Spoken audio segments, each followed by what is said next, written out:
Record.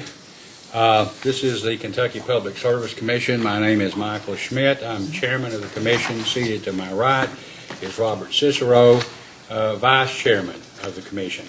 If anyone has a cell phone, please either turn it off or turn the volume down or to vibrate. Our official record here today is on video, and so any electronic device will basically disturb not only the hearing but could affect the record. Restrooms are out in the hall, women's restroom to the right, men's to the left beyond the receptionist's desk.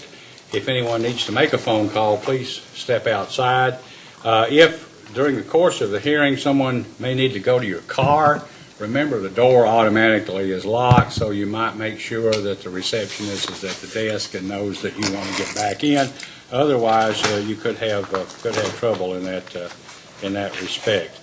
The nature of the hearing here this morning is in case number 2017-00125, joint application of P&G Companies, LLC, Drake Merger Sub, Inc., Steel River Infrastructure Fund North America, LP, Steel River LDC Investments, LP, and Delta Natural Gas Company, Inc. for approval of an acquisition of ownership and control of Delta Natural Gas Company, Inc. I checked the record this morning, and I know that notice of this hearing has been was given by the applicable newspapers on May 24th and May 25th, 2017, and those notices were filed in the record on June 6, 2017. At this time, would counsel for the parties please identify themselves and the witnesses or people they have with them here today for the record. Robert Watt and Monica Braun, Stalking and Ogden, 300 West Fine Street, Suite 2100, Lexington, for Delta Natural Gas Company, Inc. The witnesses for Delta are Glenn Jennings, John Brown, and Matthew Wesolowski. Okay, thank you. Good morning. Michael Hornback, along with my partner Frank Mellon, from Wyatt, Tarrant & Combs, on behalf of P&G Companies, LLC, Drake Merger Sub, Inc., Steel River Infrastructure Fund North America, LP, Steel River LDC Investments, LP, and the witnesses on behalf of those clients here today, Morgan O'Brien, Chief Executive Officer of P&G, Preston Poljak, Chief Financial Officer of P&G, and John McGuire, Chief Legal Officer of the Steel River entities. Thank you. Morning, Mr. Chairman. On behalf of the Attorney General, Lawrence Cook, Kent Chandler, and our Executive Director, Rebecca Goodman, joining us here today to observe the proceedings is Justin McNeil, our newest attorney. Thank you. Staff? Good morning, Rob. Nancy Vinsel for staff and Virginia Gregg.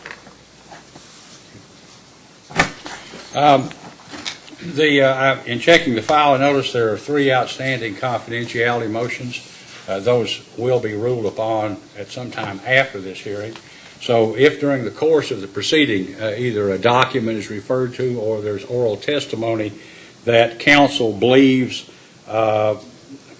would basically disclose a matter which you would like to keep confidential, if you will notify the chair at that time, then we will go onto a confidential record and off the public record to protect the information that you would like to protect. Now, are there any other motions to bring before the commission before the hearing starts? Not for Delta, Mr. Chairman. No. Anything? Okay. Thank you. At this time, if any member of the public is present who would like to make a public comment on the record or submit a written statement for filing in the record, you may please step forward at this time to the microphone, address the commission, and provide any information that you might like. Seeing that there is no one in the hearing room who would like to step forward, we will now move forward with I guess a discussion of the evidence. Are there any documents that counsel for any of the parties intend to introduce or refer to which are not already in the record?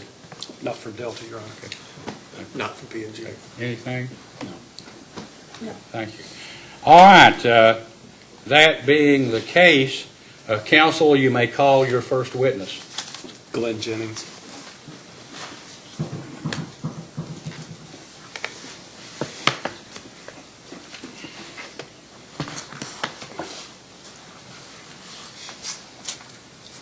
Mr. Jennings, do you solemnly swear or affirm under the penalty of perjury that the testimony you're about to give will be the truth, the whole truth, and nothing but the truth? Yes, I do. You may be seated. Counsel, you may ask. Thank you. Would you please state, Pardon? would you please state your name and address for the record, please? Glenn Jennings, Delta Natural Gas Company, 3617 Lexington Road, Winchester, Kentucky, 40391. Please identify your employer and your position. Delta Natural Gas Company, and I'm chairman of the board, president, and CEO of the company. Have you filed direct testimony on behalf of Delta in this proceeding? Yes, I have. Are there any changes, corrections, or additions to that testimony? No, there are not. If I ask you the questions contained in your direct testimony today, would you give the same answers?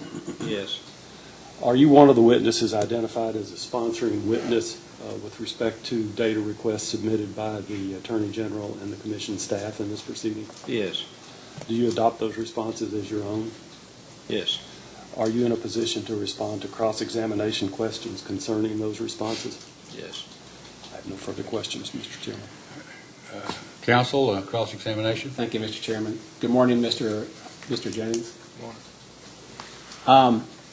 There's been testimony in this case that P&G, if the commission approves the transaction here today, that P&G will continue Delta's historic levels of community involvement, charitable contributions, low-income funding, and economic development. But the record is a little bit scant on exactly what Delta currently does in each of these categories. Could you please describe, first of all, what does Delta do with regards to community development, community involvement? Well, our community involvement is just working with all the various communities that we serve, working with the mayor, city council, economic development people in some locales, just to try to help any way we can, try to help with development, try to take gas to new customers or look at new developments that are occurring, and just to help them in promoting the areas because they're a part of our service area. So we do that as just a routine part of our business with several of us, not full-time roles, but as we are involved in communities. For instance, I live in Berea, Madison County, so I'm actively involved there with things like that. We have that occurring at every location. Thank you, sir. And with regard to charitable contributions, could you discuss what Delta does today?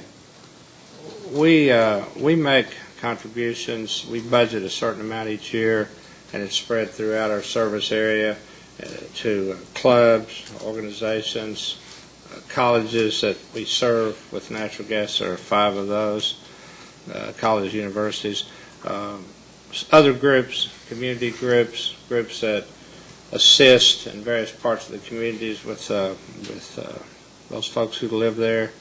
And we just try to support any and everything that we can within the constraints of the amount of money that we spend each year. And that's important to us to continue that, and I think it's important P&G realizes that, and that was a matter of discussion between us about continuing that. Thank you, sir. And then with regards to low-income funding, what types of activities does Delta do today? Well, we have the program where we make a contribution toward funding low-income customers at a certain level, and our intent is to continue to do that. And I think their intent, P&G's intent, is to continue that as well. Okay. And then with regards to economic development, what sort of activities does Delta carry out today? Well, we have a lot of involvement from some of us in the company with economic development, trying to work with builders, developers, people who are looking at expanding in our service area.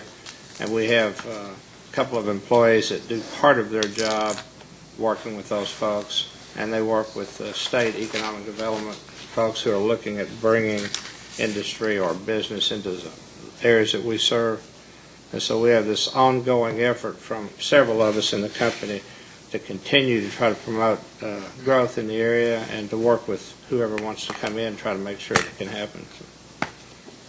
Going back to the low-income funding, are there any low-income consumer advocates that perhaps in the Delta's service territory that help customers to obtain LIHEAP? Yes, and I'm struggling to remember the exact name of it, but it's an agency that administers funding, looks at eligibility, and disperses it, and we've worked with them for years. I'm sorry, I don't recall the name right now. I understand. Thank you. Just one moment, Mr. Chairman. With regards to those 4 categories that I discussed, could you provide, during the last 3 years, the exact amounts that Delta provided in a post-hearing data request? Sure. Thank you very much. We appreciate it. Could you be specific on what each of those 4 areas you just asked me about? Yes, as a matter of fact, I believe the chairman will require all the parties to submit any post-hearing data requests in writing, and so we will work with your attorneys in that regard. All right. At the conclusion of the hearing, we'll get dates when those will be provided and the appropriate response time for the applicants. Be fine. And that's all the questions we had, Your Honor. Staff, questions? Morning, Mr. Jennings. How are you? Can you confirm that Delta held a special meeting of shareholders on June 1st, 2017, to vote on the proposal to approve the merger agreement? I can confirm that. I chaired that meeting. And can you also confirm that the majority of the shareholders voted to approve the merger? They did. We had 3 items in the proxy statement, and they voted and approved all 3 of those items. The merger was the first one of those. The second was compensation, and the third was to have the ability to postpone or adjourn the meeting if need be, and those all passed at that meeting. And your answer goes to my second question. In a Form 8K filed with Securities and Exchange Commission on June 2nd, 2017, shareholders voted to approve the compensation that may be paid to Delta's executive officers. Are you familiar with that? Yes. And could you please tell us which executive officers are included? We have 5 officers in the company, and it included all 5. Myself, John Brown, and Matt Wesolowski are here today. Johnny Caudle, who is our VP of Operations and Distribution, and Brian Ramsey is in charge of gas supply and storage. And those are the only 5 officers in the company. And could you tell us what amounts of compensation were included? Well, the compensation included in the proxy is the actual compensation for each of those employees, and we also had a table in there that showed change in control compensation. Each of the officers has a change in control agreement with the company, and what the amount of that was estimated to be was included in the proxy statement as well, those things. And there are no changes from those statements? That's correct. There are no changes. The Form 8K says that the compensation may be paid. Could you explain what terms or conditions must be met before the change in control payments are made?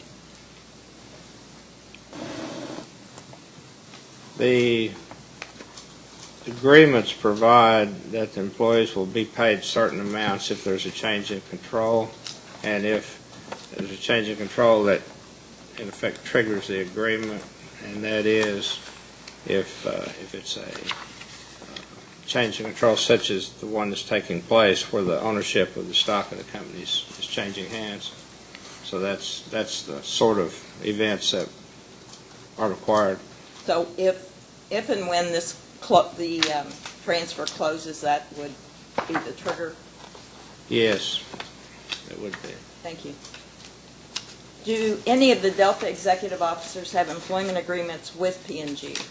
No. Are employment agreements being negotiated at this time? Not yet. We discussed that we would have discussions and consider that prior to closing, and the closing cannot take place until after shareholder approval, antitrust approval, and commission consideration and approval. And so we've accomplished, two of those things have taken place. And of course, we're here today for the hearing for the third, but that's sort of where we are at this point. Could you please explain how the proposed acquisition will benefit Delta's customers? Delta's board was very concerned as we looked at proposals on the company that we were fulfilling our duties with the shareholders, but also trying to ensure that customers and employees would be treated fairly. And the customer side of being treated fairly is to maintain service at the levels that Delta has historically provided. And we've always viewed our service as being very strong, and that's demonstrated by customer surveys that we do annually that show that our customers are extremely satisfied, like over 99% satisfied with our people and what we do. And we have been assured in discussions, and even have it in the merger document and comments that we made publicly, that would be continued, that service would not suffer. And we went up and visited Peoples, P&G, looked at the systems that they use for customers, CIS systems, felt that the data that they have available is where we would like to eventually be as a company, but our system that we have is about 20 years old, and we'd like to be further down the road as far as new systems, information available, things customers could do, such as online bill payment and things. We just haven't, our system doesn't accommodate that. So we viewed that they would continue to offer the service that we had, but they'll also, I think, provide some things to customers that we would have eventually maybe, but it would require spending a lot of money to get to that point. And their intent is to fairly soon bring their systems over to using our company. So we think that'll be a plus.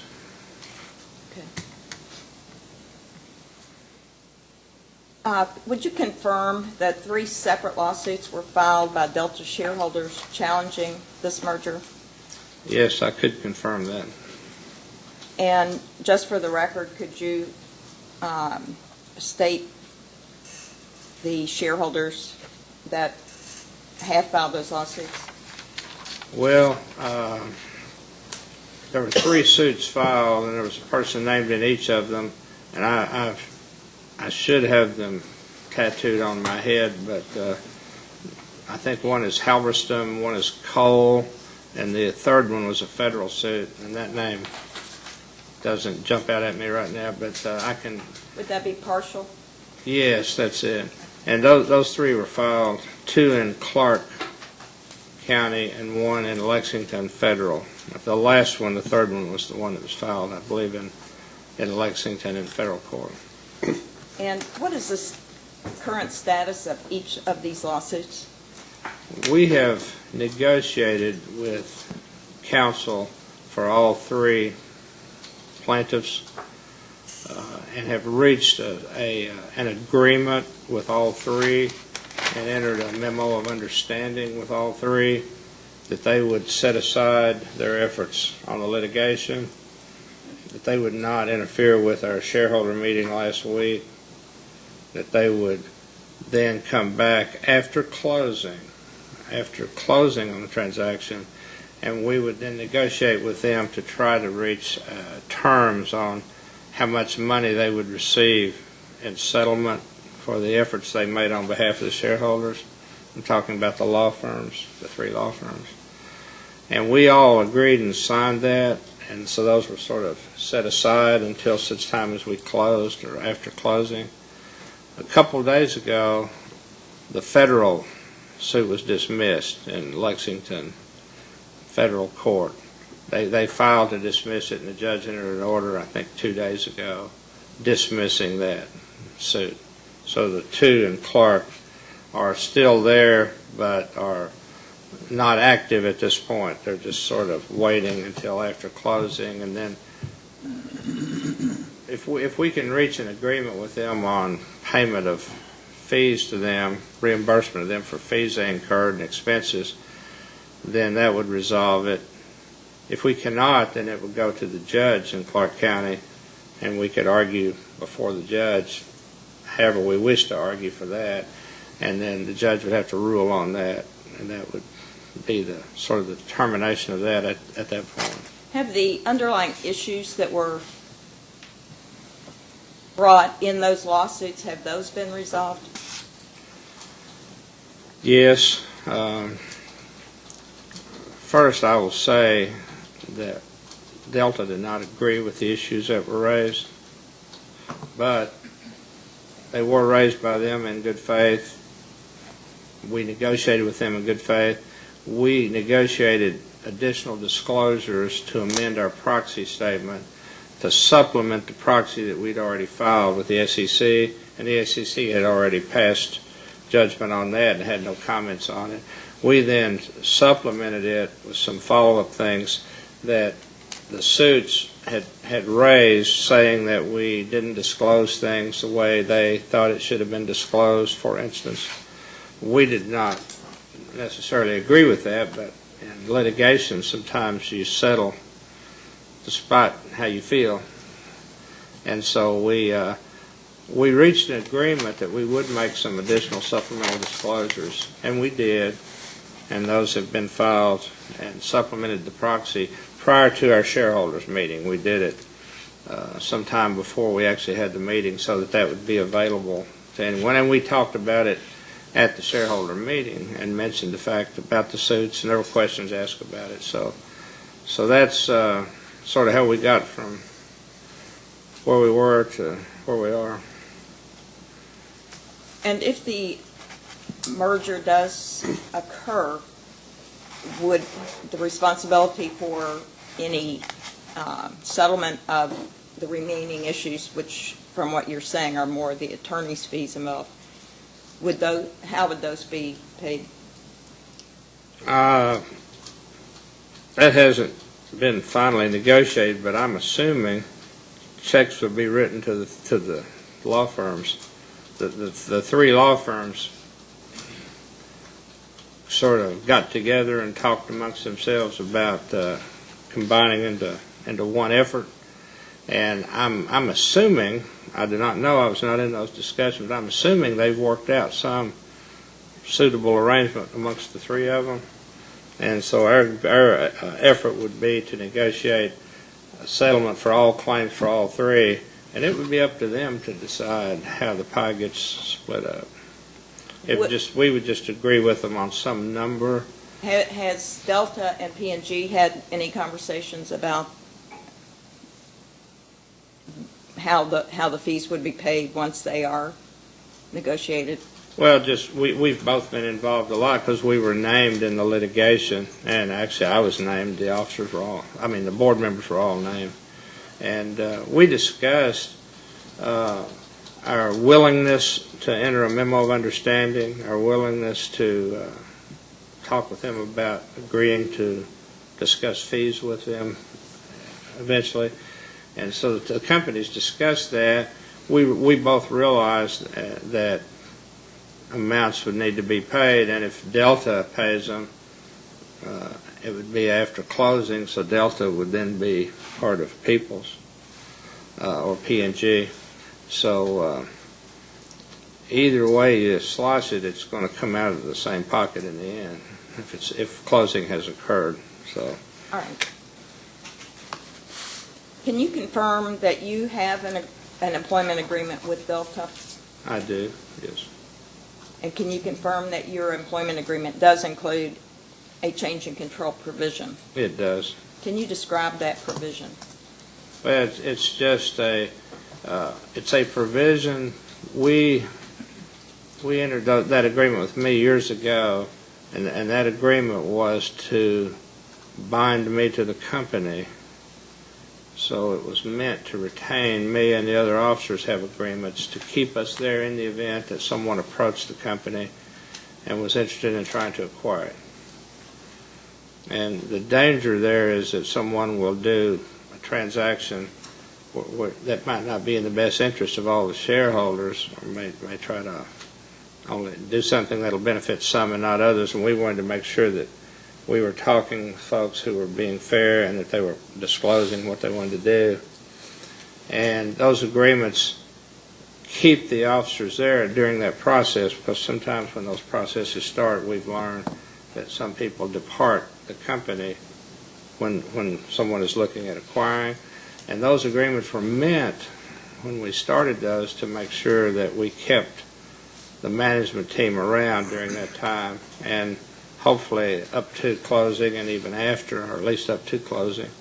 So the company entered those, and the one that I have is to compensate me for a certain multiple of years of compensation, but it's the years that I committed to the company to stay employed there. And so the contract, if it triggers, is payout of that period of time. And mine is a maximum of 5 years, but it works down between 4 and 5 depending on the time of the year. Okay, So, thank you. so that's, and the other officers are 3-year, up to 3-year change in control agreements. And they've been effective because all through this process, all 5 are still there. And that's one of the reasons to have them. Are you comfortable that Delta's customers will not be disadvantaged by the joint applicant's acquisition of Delta? I'm comfortable with that, and our board had, I chair the board, but our board had a lot of discussions about this, and our board was very concerned, not just about the price of Delta stock to be acquired. That was important because we have a fiduciary duty to ensure that we get the best for our shareholders. But we also are very concerned about our employees and our customers, and we have always taken into account anyone we've ever spoken with to make sure that we feel that customer service won't be harmed, but will hopefully be improved over time, and that our employees will be treated fairly, and that they'll be retained to the extent they can be, or that they'll be offered good employment and feel good about what's going on. So we purposely addressed those every time we looked at anything like this, and we addressed it as we looked at this. And our view as a board, and mine personally, is that our customers would not be disadvantaged by this and would be treated as well as they have been in the past. There's no plan to increase rates or change rates or tariffs or service offerings or anything, but to continue everything just like it is. So my assessment of this and our board's assessment is that all that is really taking place is a change from 7 or 8 or however many thousand investors we have down to 1. We replace all those other investors with one investor, that being P&G. Nothing else is changing. The company name is to be continued, the logo, the offices, the people, commitments to retain people, and efforts being made to make sure we retain all the people, because we have a lot of experience in our company. Maybe an average experience level, is probably years of service, probably 20 years of service. So everyone's well trained and experienced in their job, and we want to try to keep them. And so that's all those efforts that we've made and that P&G's committed to making are geared to continue that, which will ensure that we'll continue I think, to provide the same service we've been providing as in the past. Thank you. Based on your knowledge of Delta's service area, describe any opportunities P&G may have to serve underserved communities. There is a difference in the way that a public company like Delta looks at making investments and the way that the privately held companies like P&G look at it. And they can talk about this more. I'll tell you my perspective on it, having run Delta for close to 40 years. And that is that we look at investments, and we have to look at them financially, and we look at the impact on earnings per share, and we look at the impact of those on our investors. A private entity does not have to report quarterly earnings and file stuff with the SEC, and they're more concerned about cash flows.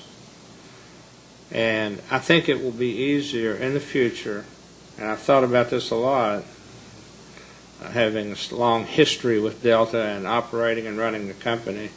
I think it will be easier to make investments in some areas that we have looked at in the past, buying other companies, buying companies that are struggling, let us say, sometimes in Kentucky to operate their systems and to keep them up to date and spend the money they need to spend on them. I think it'll be easier to acquire some of those going forward than it has been for us. And it's not been for lack of effort on our part that we haven't been able to acquire a lot of things. It's been the pricing and the debt that was owed on things and trying to make it work to where it didn't harm our shareholders with respect to earnings. I think it'll be easier to do some of those things going forward. I think it'll be easier to perhaps acquire some municipal systems that we have talked with, looked at, worked with for years, trying to see if we can bring them into Delta. I think it'll be perhaps easier to do that in the future than it has been with Delta, just because of the approach financially and a cash flow approach where you don't have to worry too much about goodwill and how much you pay over book value. You just have to worry about the cash flows that come from it only. So I think those things will lead to opportunities. And then I think that there could be extensions to be made. We've extended to a lot of different areas to serve. We've still been looking at some that we haven't yet gone into. P&G has indicated a strong interest and willingness to look at those and to look at doing that. And I think that there will be equal or better opportunity for the combined P&G Delta to do those things in Kentucky than there has been up to this point. So I'm encouraged by their involvement. I think it will not be a negative. In your opinion, would the efforts that you're describing that P&G will hopefully maybe be in a better position to look at, would if the Delta service area is expanded to areas currently without service, do you believe that the overall result would be cost effective for the customer base?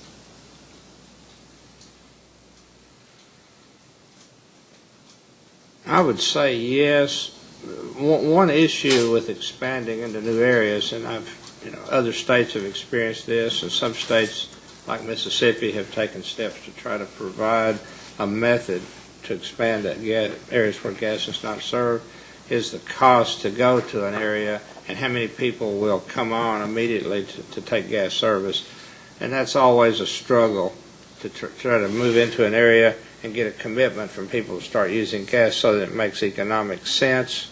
Sometimes early on those things you can't get the commitments, but then you find in a year or two that you have eventually more people have come onto the system than you'd planned. For instance, I worked for years to take gas to Beattyville, Kentucky, but they did not have gas.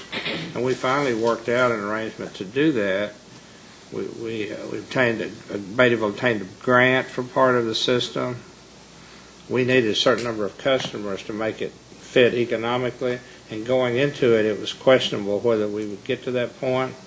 But the commission approved it. We had a docket here, and we moved into it. We now have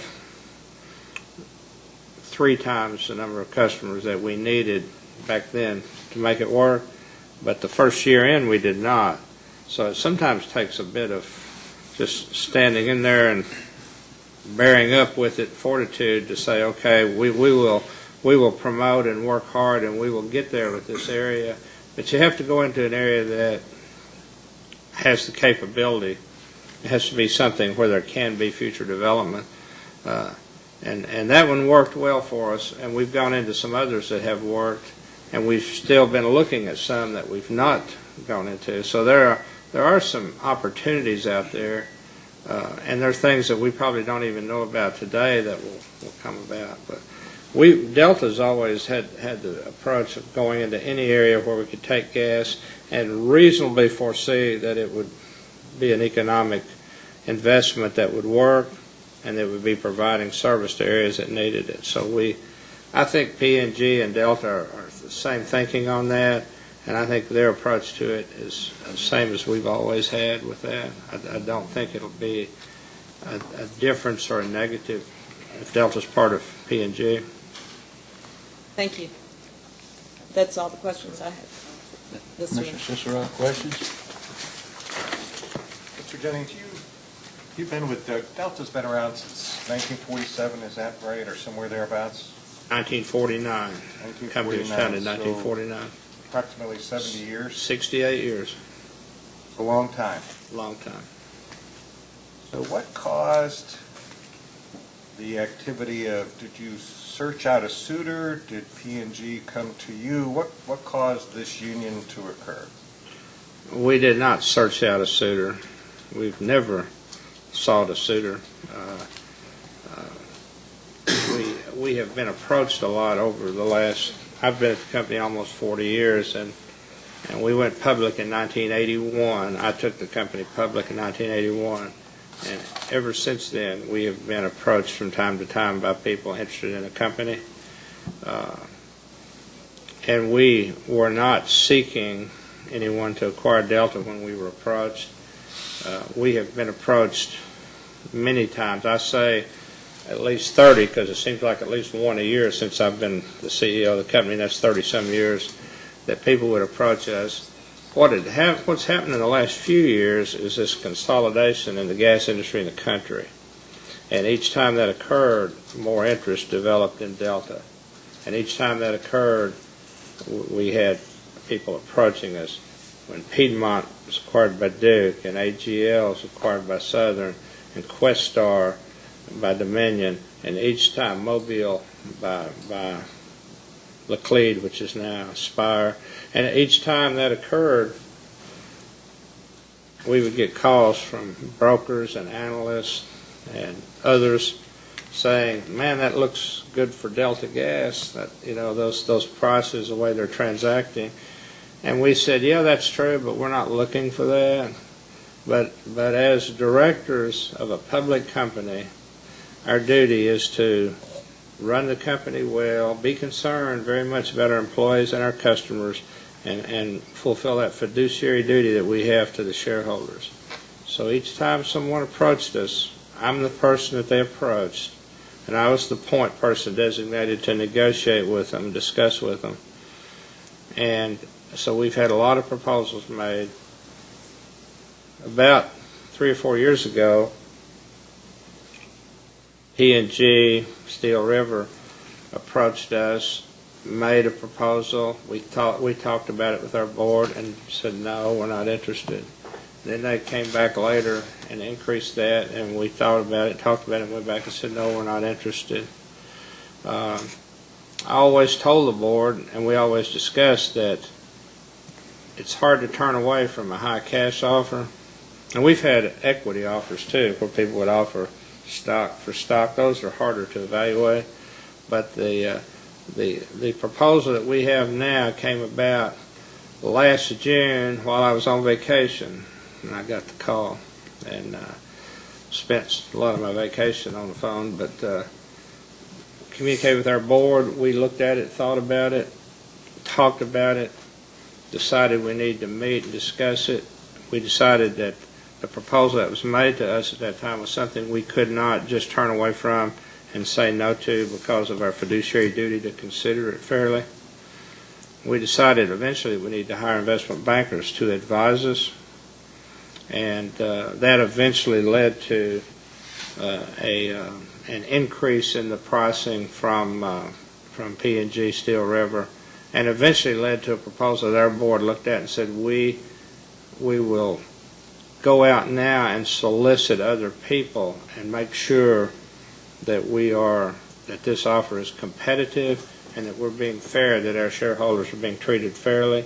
We worked through all that process over the last 6, 8, 10 months and reached a decision point a few months ago that we were willing to accept that proposal if we could reach a suitable merger document, and then we worked on that, and then it just continued from there. So now that's probably a long answer to your question, but that's how we sort of got from point A, which is 1949, to point B, which is a few months ago. Well, thank you for that. Was there any other bids? Yes, there were other proposals made to us. Bids at the time that the P&G proposal was made, we had other proposals.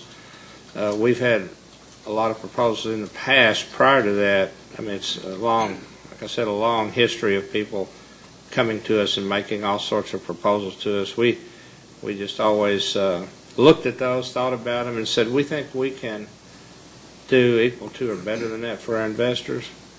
And this was when it got to the price range it's at now, we questioned whether we could sustain that. And part of the market is the reaction to all the transactions that are occurring. So each time a Piedmont or a Questar or an AGL happens, the market sort of ratchets up a little bit, and then you're sort of reacting to what's going on in the whole market in the whole country. And so we got to the point where we did solicit proposals, and we did have other proposals made to us, and we evaluated those and had these investment bankers, Tudor, Pickering, Holt, that we hired to advise us. So during this latest process, there were other bids, but they turned out not to be the most optimal. Yes, people made proposals, and then we had 2 rounds. We were advised to have a round of bidders, and then to have a second round. Those were indications of interest, but not binding. And then the second round was to have binding proposals made.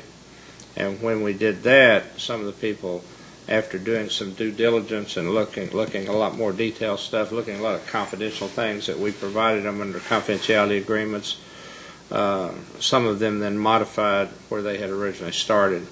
And that happens as well. People make a proposal, and then when it comes to making it a commitment, firm commitment, it sometimes changes from the way it started out.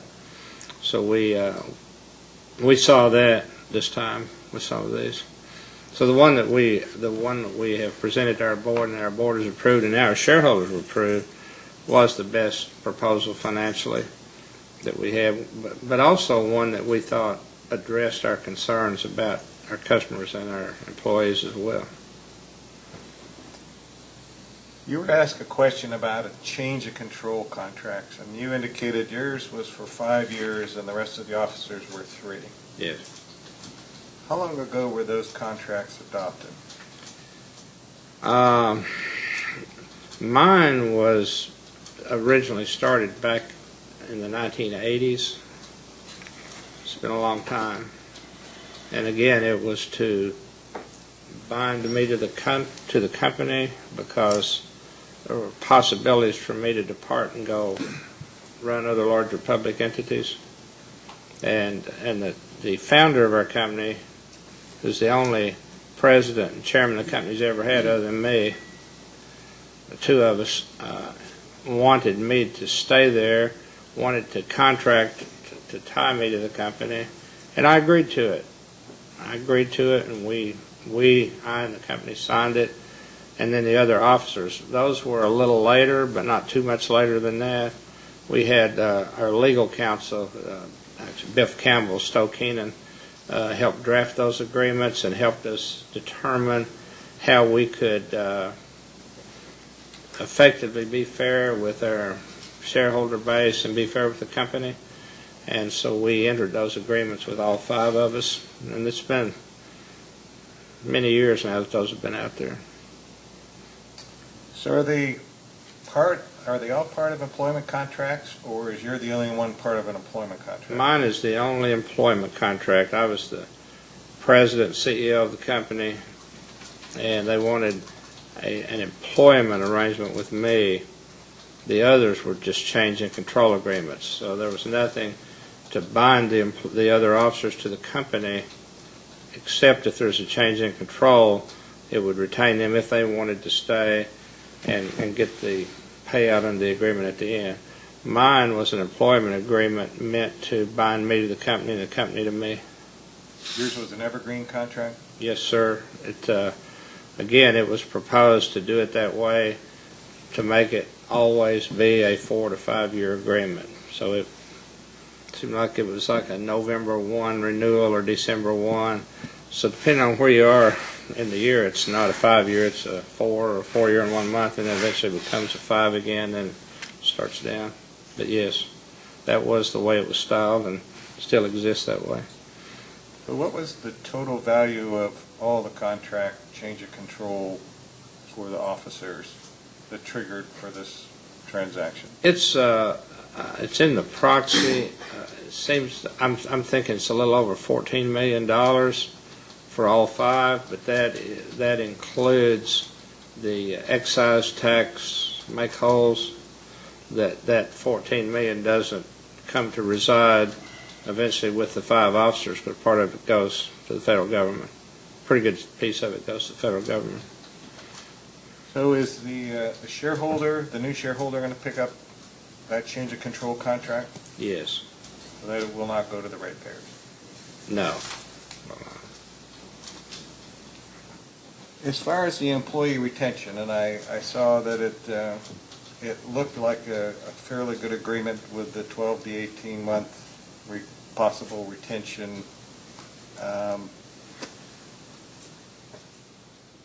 Is that one of those deals that after the 12 to 18 months, usually when you do a change of control, it becomes economies of scale as the driving factor and cost savings, so anything in an administrative staff always has to worry of whether they're going to remain there or not. Is that behind this transaction, or is this truly going to be standalone, operated separately with its own, continue to operate with its own administrative group and not be impacted?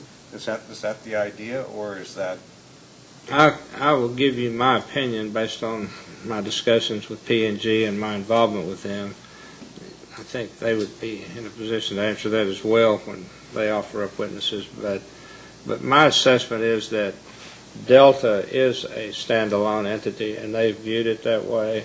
They don't have operations here that would mesh in with what we have, and we have a workforce that's trained and capable of operating Delta as it exists in all the various areas: safety, operations, production, storage, all the things that we do, distribution. And I believe that their view is that they're going to continue the workforce that we have. We have 6 in-house construction crews that do construction all the time, building new lines, replacing lines. And I think their intent is to continue to operate that the way we have. And I have reasonable assurance from them that that is what they intend to do, so I will wait to see how they respond later in the day when you ask them that question. But we've had conversations about that, and I've expressed concern about being able to talk with all of our employees, which I've done a lot since this process started, to help them feel comfortable about what their role might be in the company going forward. And P&G has indicated a willingness to retain. The 12 to 18 months was to be sure and put it in writing and to have it to where our employees could at least see that and see that they would be retained and that they would have some severance and they wouldn't just be cut free 2 days after the closing on this, because that was not, our board did not want that at all. This was a very critical issue for us. But I think that our people will continue well beyond that, because I have visited people's, and I don't see that they have an overabundance of people sitting around with nothing to do. They're operating a lot of properties that they operate, but I think they're going to look at Delta continue to operate just like we are in our service area. And if it expands, I suspect it may be expansion, not contraction, of Delta and our people. That's my candid observation of it. So how long do you think you will stay on? That is yet to be determined. We have agreed that we will discuss that prior to closing. And closing can't occur until after the commission issues an order in its docket. All the other conditions have now been met other than regulatory. And there's been discussions early on, and we even disclosed it in some of the documents, that I and the other officers were going to be, we're going to have proposals put to us at some point to stay for some period. That could be for several years. It could be for shorter periods. And we intend to do that very soon, but we have not had those discussions yet. Thank you. Yeah. Mr. Chairman, I have no more questions. Mr. Jennings, you mentioned there had been 3 lawsuits filed by shareholders, and that the case in federal court in Lexington had been dismissed. Was that case dismissed on the merits or dismissed pursuant to a settlement agreement? It was dismissed because the attorneys, and my attorney will jump in here if I do too much shade tree lawyering here, but They have a habit of doing that. yes. But my understanding is that the attorneys for the plaintiff requested that it be dismissed, and I think they requested that because they had reached an arrangement with the 2 other sets of attorneys in the 2 Clark County suits that they were all going to sort of go together, and the federal guy's suit was going to go away, and the others would stay, and they'd settle, and then they have, my feeling is they have some deal cut between the 3 of them on how they're going to split up whatever comes. And based on all that, I think the attorney for the plaintiffs in the federal suit decided that he would just dismiss it because he hadn't done anything anyway. We'd never even been served on the thing, but that he would dismiss it and take his chances with whatever came from the other 2. I think that's what really has gone on in this, but Speculation aside, Mr. Chairman, that was, it was a Rule 41 voluntary dismissal. Voluntary dismissal, Yes. without prejudice. Without prejudice, yes. Thank you. Now, I have no further questions. Mr. Watt, do you have any questions? I have just a couple, Mr. Chairman, thank you. Glenn, you were talking about the officer agreements and the things that would trigger payment under those agreements. One thing you mentioned was a change of control. Does there also need to be a qualifying termination event before payment would be triggered? yes, but if there's a change in control occurs, then the officers terminate employment and then they're paid out under the agreements. But if they continue working for Delta, there is no payment under the agreement, correct? So the officer would have to consider the arrangements under which they were going to be continuing and whether they were willing to do that versus just take the payout and go somewhere else. That's a bridge that hasn't been crossed yet. That's all I have, Mr. Chairman. Mr. Hornback, do you have any questions? No questions, Mr. Chairman. Mr. Cook? No further questions. I do have a follow-up. Mr. Jennings, on these employment agreements with the executives, officers, you have said several times that you all have agreed to negotiate further. Can you explain whether this has not been done at this point due to the Delta's executive officers, or is it based on P&G's position?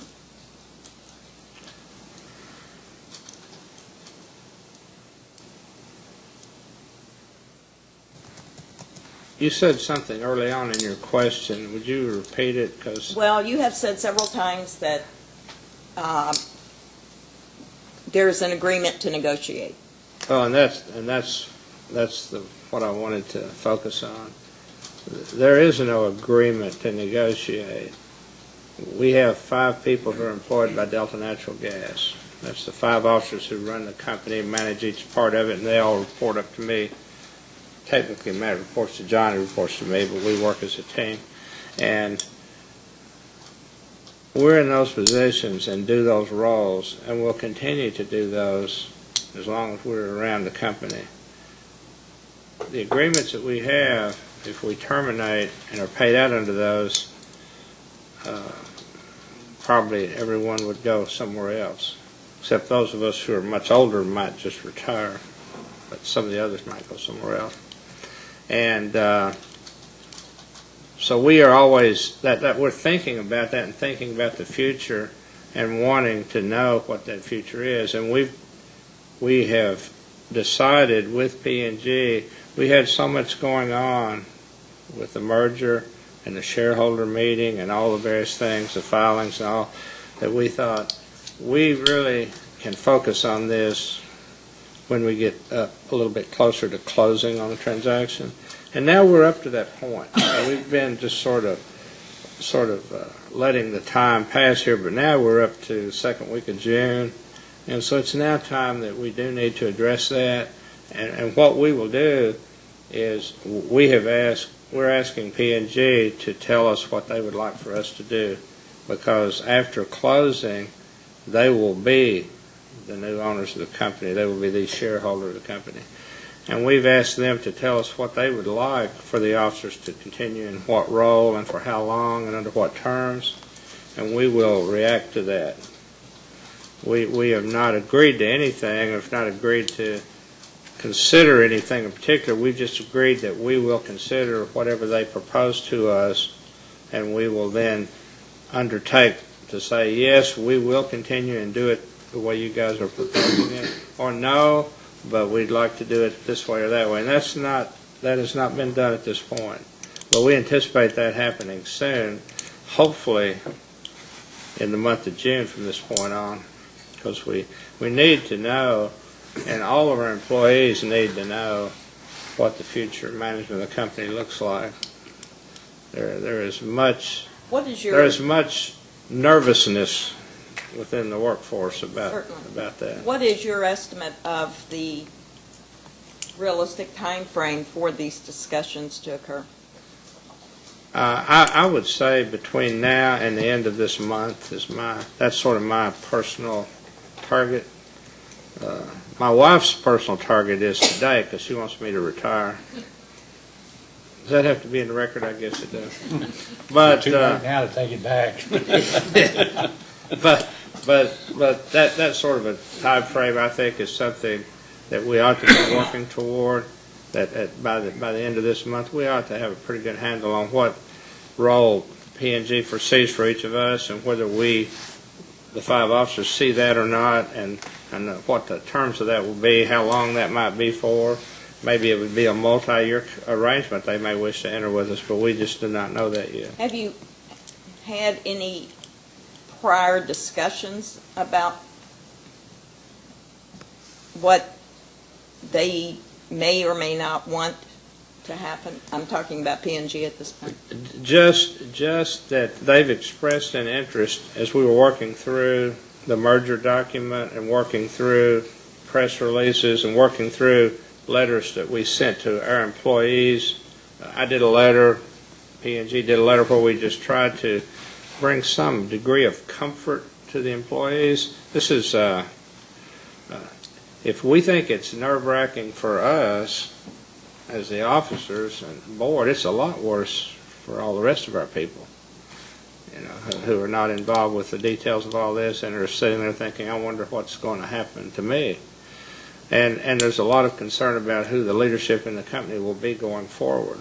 So Morgan O'Brien is going to be later here on the stand, has been to the company and has met with employees and has met with groups and tried to provide comfort and understanding of how things are going to be. But all that being said, we've not sat down and said, okay, we want you to be in, me to be in a role of this for that period of time, and John Brown for this. That has not been done.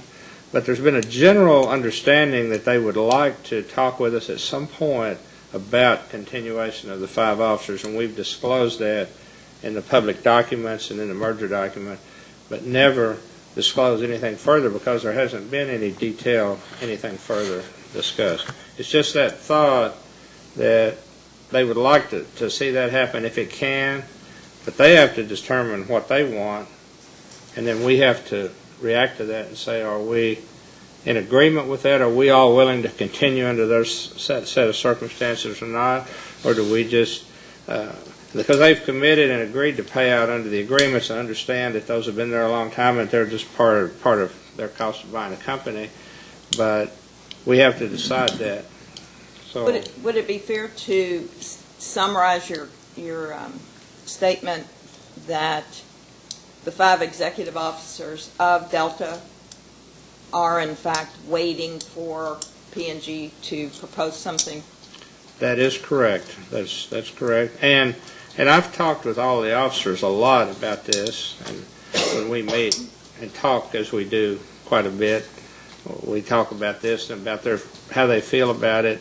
They are all willing to consider anything that is proposed, and I think all 5 officers are willing to continue in some role for some period of time, depending on the terms of it, depending on what it is. And we just haven't gotten to that point. But there is a willingness to consider it. There's no one that's saying, no, I'm not even willing to consider continuing on. All are willing to. There's one guy that's older than me, and I'm older than dirt, and he and I are closer on the other end of not staying around too much longer. Pressure from home. If I could have a minute. That's all the questions I have. Mr. Cicero? So following up on staff's question about finalizing these details, as a post-hearing request, when those details are finalized, I'd like the attorneys to send that in and provide what those details are. We will. Thank you. I have nothing else. I have no further questions. Mr. Watt, anything else? No, Mr. Mr. Hornback? Mr. Cook? Okay, you may step down, Mr. Jennings.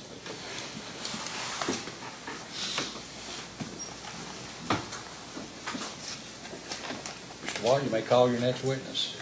John Brown. Ms. Braun will be conducting the examination. Mr. Brown. Will you please raise your right hand? Do you solemnly swear or affirm that the testimony you're about to give will be the truth, the whole truth, and nothing but the truth? I do. Please be seated. Ms. Braun, you may ask. Could you please state your name? John Brown, And what is your business address? 3617 Lexington Road, Winchester, Kentucky, 40391. And who is your employer and what is your position with that company? Delta Natural Gas Company, and I'm the Chief Operating Officer, Treasurer, and Secretary. Were you the responsible witness for certain of the data responses that were filed in this case in response to questions from the Attorney General and Commission staff? Yes, I was. Do you have any changes or corrections to those responses? No. I have no further questions. Witness is available for cross-examination. We have no questions, Mr. Chairman. Staff? Mr. Brown, all I want to do is confirm what Mr. Jennings has relayed in his testimony. Would you confirm that you do not have an employment agreement with Delta? I agree. And do you agree with Mr. Jennings that your future employment with P&G, should this transaction occur, is dependent on P&G proposing an offer to you? Yes. I think that's all that I have. Mr. Cicero? Just a curiosity question. Did you say Chief Operating Officer and Treasurer? Yes. I actually serve as Chief Financial Officer. Also, that's where I've come through the company, through accounting. I was going to say Chief operating officer and treasurer is not typical in terms of control responsibilities. That's right. A small Yeah. company, wear a lot of hats. I have no questions, Mr. Chairman. I have no questions. Any follow-up, any redirect? Mr. Hornback? No. Anyone else? You may be excused. Thank you.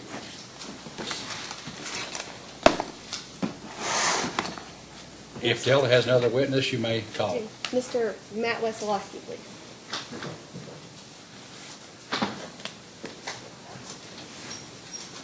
Will you please raise your right hand? You solemnly swear or affirm under penalty of perjury that the testimony you're about to give will be the truth, the whole truth, and nothing but the truth? I do. Please be seated. Counsel, you may ask. Can you please state your name Matthew Wesolowski, and what is your business address? 3617 Lexington Road, Winchester, Kentucky, 40391. Who is your employer and what is your position with that company? Delta Natural Gas, and I'm Vice President Controller. And were you the witness for certain data responses that were filed in this case in response to questions from the Attorney General and Commission staff? Yes, I was. And do you have any changes or corrections to those responses? No, I do not. No further questions. Okay, Mr. Cook, Questions, Mr. Chairman? staff?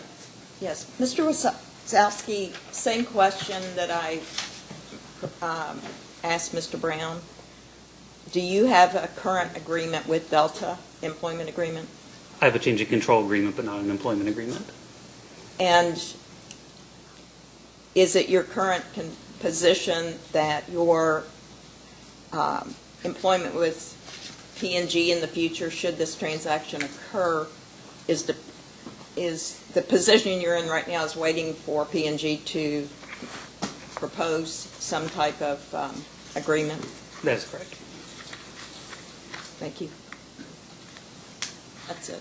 Mr. Cicero, questions? No questions. I have no questions. Ms. Braun, Mr. Hornback, any questions? Anyone else? In that case, you may stand down. Thank you, sir. Does Delta have another witness? That's all the witnesses we have, Mr. Chairman. Mr. Hornback, do you have witnesses for P&G? Did we have a second to swap places? Chairman, can I ask for a short recess? I think Mr. O'Brien may have may have a few questions for him, and it may be a while. Okay, will Take a 10 break minutes now. be sufficient? That'd be great. Well, let's come back then at 20 after 10. And meantime, we're now in recess.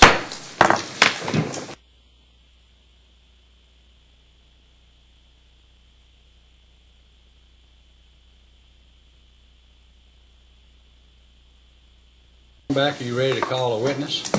Yes, Mr. Chairman. Morgan O'Brien.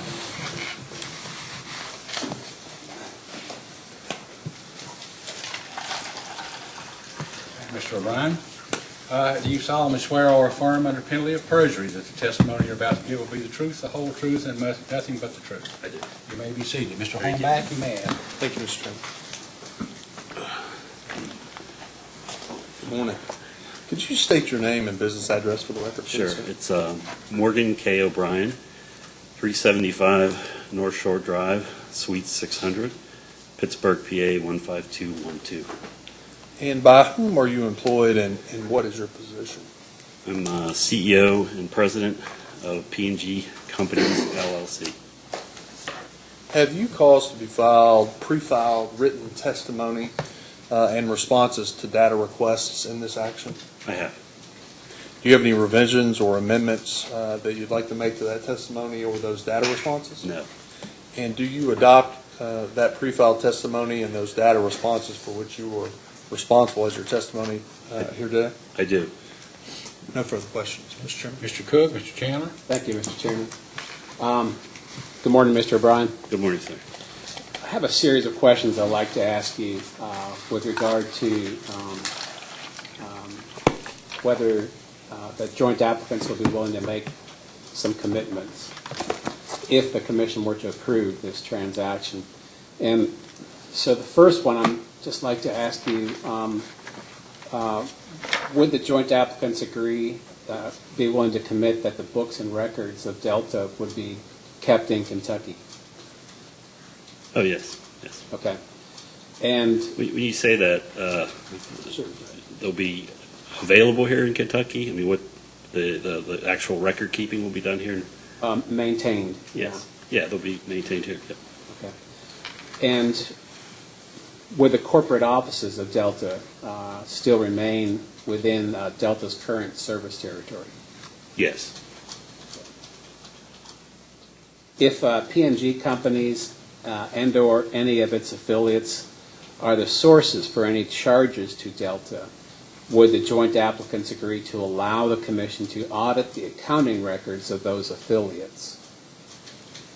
I think our plan would be, this is my understanding, that if we were to do that, we would ask for commission approval to do that. So, yes, those charges, yeah. Do the joint applicants agree to not cross-subsidize between their regulated and non-regulated businesses? Yes. Do the joint applicants and their affiliates commit that Delta ratepayers will incur no costs, liabilities, or obligations in conjunction with the proposed transaction? Yes. Thank you. Would the joint applicants commit that the accounting and rate-making treatments of any of Delta's excess deferred income taxes shall not be affected by the purchase? Yes. And will the joint applicants agree that Delta's corporate officers will live within Delta's service territory? I don't know if that's true today. I don't know if that's a requirement, so actually I just don't know the answer to that. Okay. Would the joint applicants agree that Delta's customers will experience no adverse change in service if the transaction is approved? Absolutely. Would the joint applicants agree that they will not achieve merger savings at the expense of degrading the adequacy and reliability of Delta's retail gas service? Without question. Will the joint applicants agree that Delta will not guarantee the credit of any of its affiliates unless specifically approved by the commission? Yes. Okay. And then if you could please refer to your response to the commission's second data request, item number 7. Just let me know when you're there. All right. Let's see how good I am at finding these things.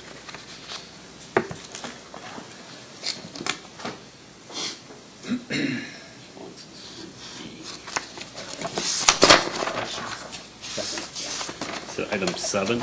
Item 7, that's correct.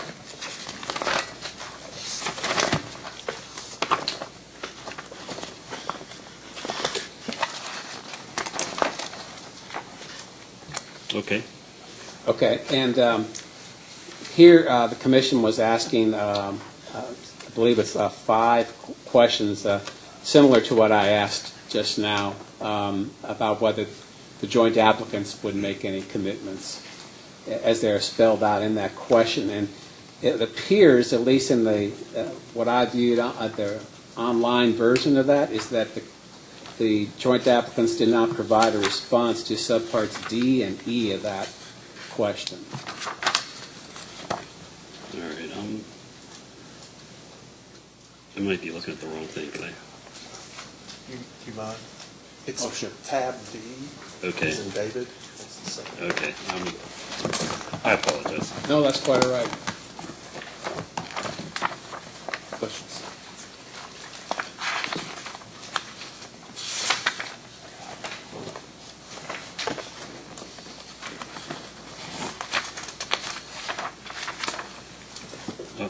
Okay, I see that. Okay, and I guess my question to you would be then, today, would the joint applicants be willing to make those commitments in response to those subpart D and E? Yes. Okay, thank you. And my co-counsel will have some questions for you now. Okay, thank you. You don't object to co-counsel asking? No, Chairman. Thank you. Spoken before. Thank you, Chairman. If you don't mind, will you refer to page 12 of your testimony? And to help you, it's page 118 of the application. Okay. I think I've got the page, so hopefully. Okay. So there's a line, I'm sorry I don't have it in front of me on the line, but you stated that the following quote, that P&G will not only continue the existing pipeline replacement programs, but will conduct a complete evaluation of Delta's pipeline system. P&G intends to increase the amount of pipe being replaced, and by filing a revised pipeline replacement program to accelerate the replacement of high-risk pipe, including, and I guess it would be brittle-like plastic, the specific name was there. What do you envision the differences will be between the current and the revised pipeline program that you referenced? Well, and I assume we'd have to propose this to the commission, so that's the caveat. I think one of the benefits of the transaction that we bring to Delta and the consumers and to the commission itself is the access to capital. We've acquired 3 utilities over the last 7 years, and in every instance, we've increased the amount of capital being invested in replacing old pipes. And that clearly is a safety issue, a reliability issue for consumers. And we believe that having access to additional capital potentially, we haven't done any real study of this, could identify opportunities to replace more pipe than currently is being replaced. That's what we were suggesting here.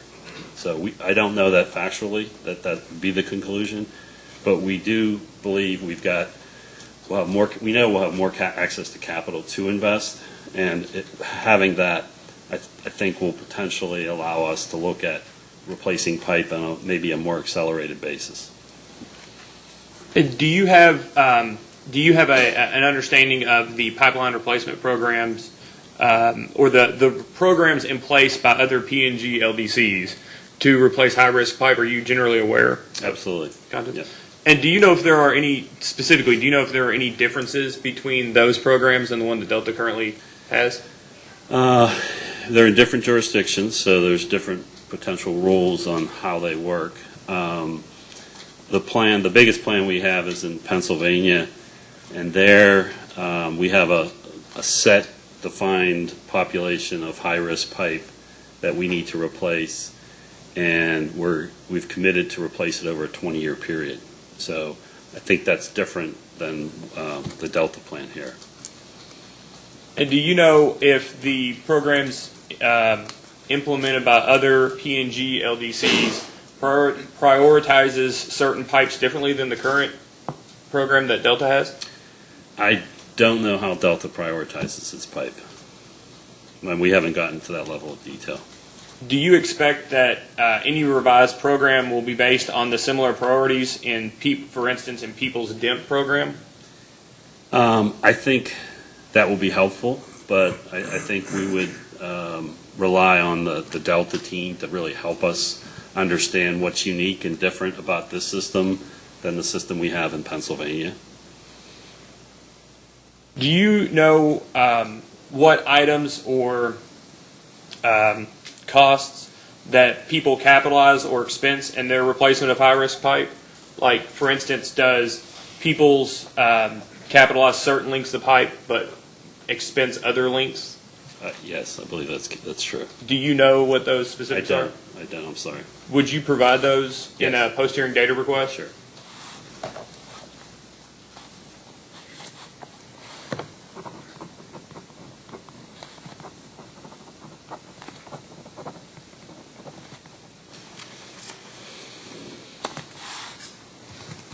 Previously in the record, on page 14 of your testimony, in the May 25th SEC filing, and a response from joint applicants to staff DR22 filed on May 5th, all reference the post-closing board number of members and members. Has there been a decision on both the size and members of the post-closing board for Delta?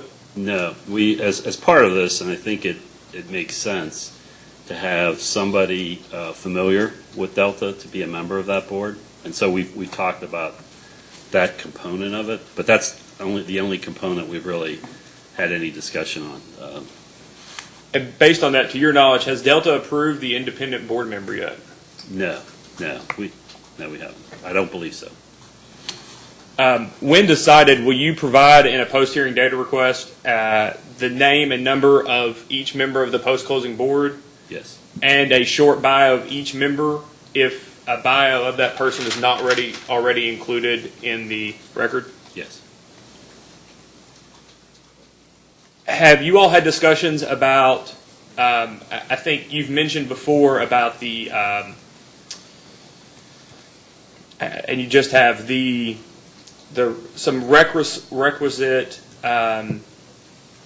things you would like to see in the independent board member. A knowledge of the Delta territory, the local communities. Yes. Do you intend to have the independent board member currently reside in or around the Delta territory or within the state of Kentucky? Yes. That's our hope. We don't know for sure, but that's to have those skill sets. We think that's important.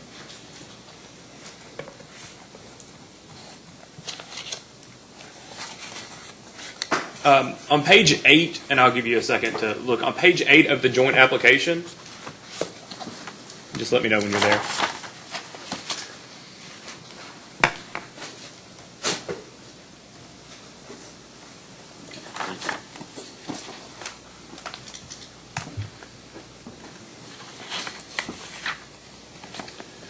Okay. I'm there. The fourth bullet point or the very last bullet point on page 8, starts with expand Delta's partnerships. Yes. Do you mind to read that? Just read it. Just read it to the record if you don't mind. Expand Delta's partnerships and working relationships with economic development leaders within the communities and within government to help drive and support the further success and growth of the communities within the Delta footprint.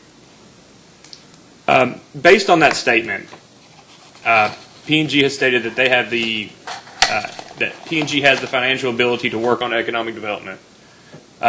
Will P&G commit to not attempt to or request permission to recover money from customers for the purpose of economic development? And I'll ask it differently to make it more clear, but Okay. will P&G commit to use only shareholder funds in expanding economic development?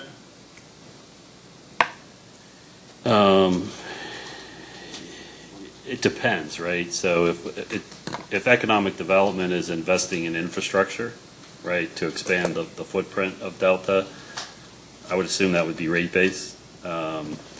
If economic development is Morgan O'Brien and Glenn Jennings attending dinners and working with people, that's different. But economic development could be a lot of different things. I mean, I think most importantly, one of the assets that we see as the benefit of this transaction is bringing capital to Delta.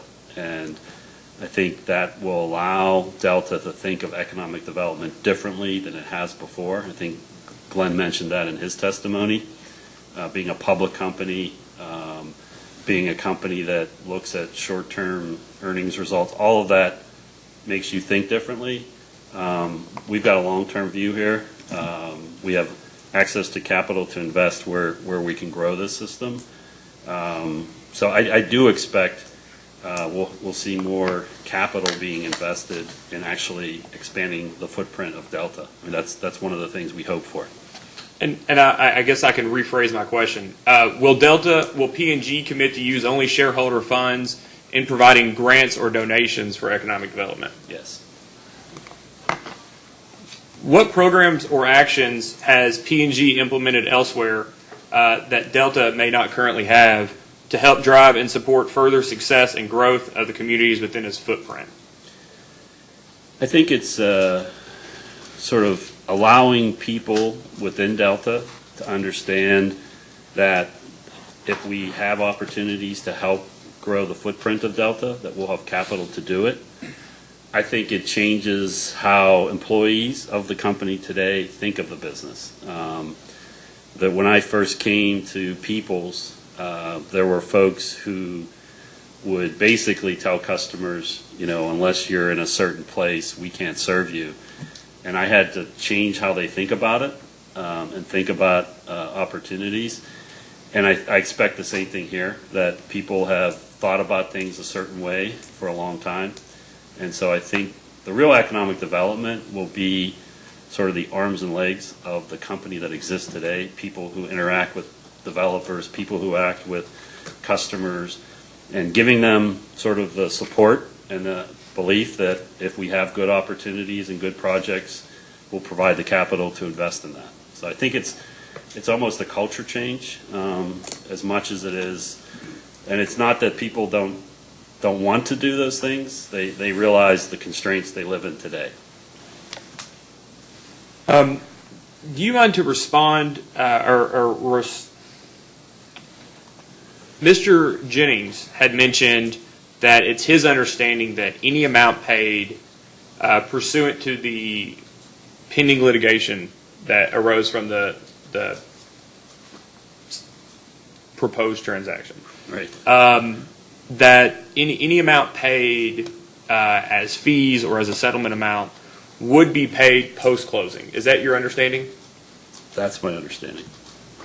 And do you consider, or does P&G consider any cost of this litigation to be a transaction cost? Or I'd say all of it. all of it? Yeah. And so can you confirm that all costs that are considered transaction costs, I think you've said this before, but just reconfirm, that all costs that are considered transaction costs will not be recovered or attempted to be recovered by Delta ratepayers? Absolutely.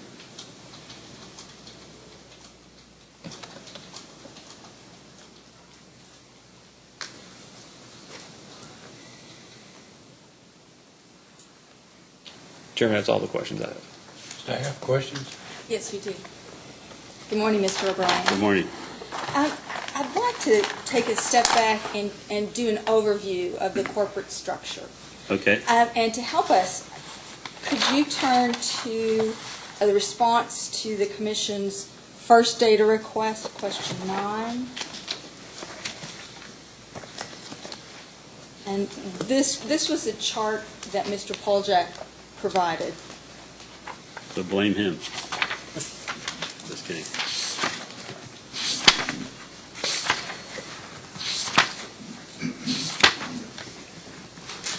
I don't have those. I only have my responses. I don't have his responses.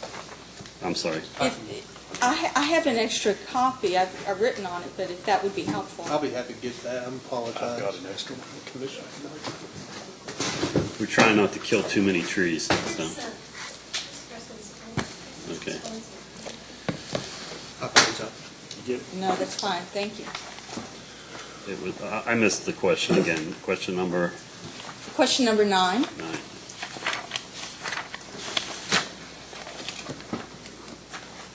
Okay. And to the extent that you can, I'd like to go over the corporate structure and the various roles each one would play in light of the proposed transaction. And let's start from the ultimate parent down. And I know that there are 2 entities that are missing. And to the extent that you can answer, please do. If someone else needs to speak to it, just let Sure. me know. So up above Steel River LDC Ventures LLC, we have the 2 ultimate parents, Steel River Infrastructure Fund, North America LP, and Steel River LDC Investment LP. Can you give me just a thumbnail overview of both of those entities? Since you allowed it, I would say Mr. McGuire would be the best person to explain that. That's fine. And then coming down below that, we've got the Steel River LDC Ventures LLC. And then that particular entity is considered the parent of the below entities, correct? Yeah, that's in I think in a tax return setting. No, it's even up above. I'm sorry. No, that's fine. Yeah, I'm not into the exact who's what here, so I apologize. No, you're fine, and it's fine to say I don't know. I don't know. So let's skip right down. LDC Holdings LLC. Is this a holding company? Yes. Okay. So then we get to P&G companies. Right. Now we're at home. There you go. Okay. And then And we're only going to look at the P&G Companies LLC. We won't look at any of the Okay. affiliates. So I'm seeing the 5 subsidiaries. Yes. So can you tell me the role that P&G plays in managing these affiliates? Sure. So, I mean, we have a management team that is sort of centralized through P&G. So I'm CEO. We have executives. Different employees are in different subsidiaries, but everybody reports up structurally to me.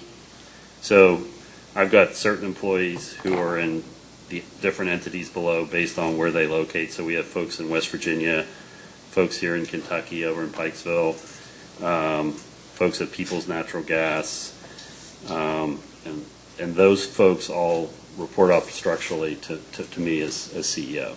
Does that answer your question? It does. Okay. So geographically, for those subsidiaries, those executives would be located not at P&G Company headquarters, but they'd be located at the subsidiaries. Is that a true statement or no?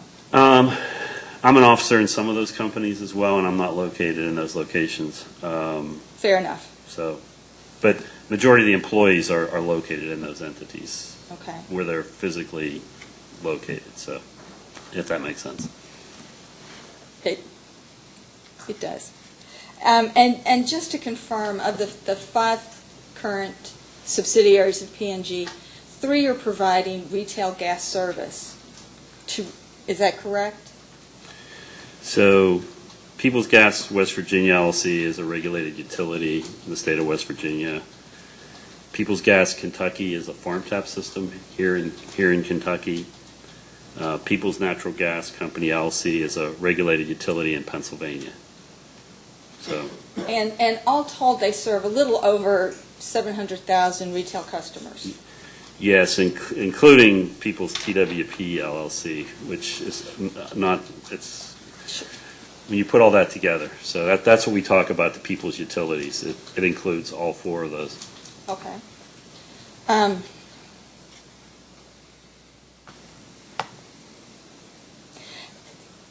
Can you speak to when the acquisition of Delta was first contemplated?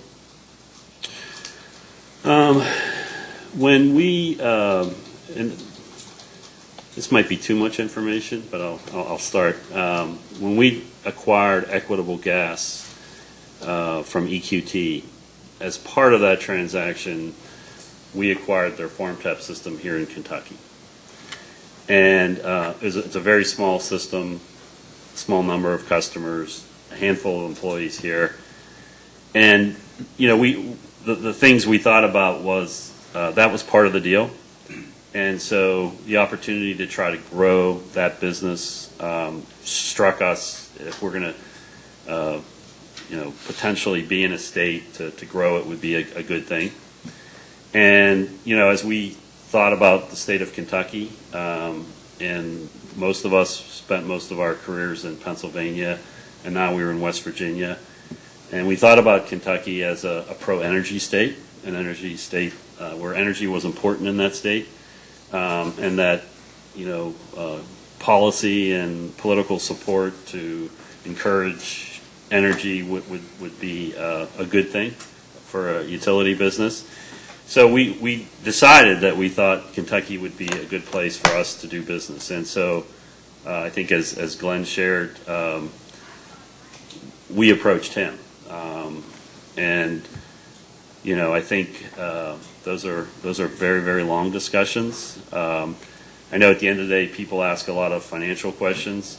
Majority of all those conversations are about who we are and how we run a business and how we see the opportunities, and just getting to know us. And so I would say the thinking behind Delta really grew out of us having the farm tap system and thinking about the state and looking at the potential of being a utility in I'll call it a pro-energy state like Kentucky. Thank you. Actually, it was very helpful because you answered a few of my other questions. Good. So that was very helpful. Thank you. I messed up on the chart, so I had to make it up. So You're doing fine. okay. you've touched on it now, but could you give me a little more information about how this acquisition supports P&G's strategic plan? Yeah, I think, I'll go back. So my prior career, prior to being at P&G, I was CEO of an electric company in Pittsburgh, Duquesne Light Company.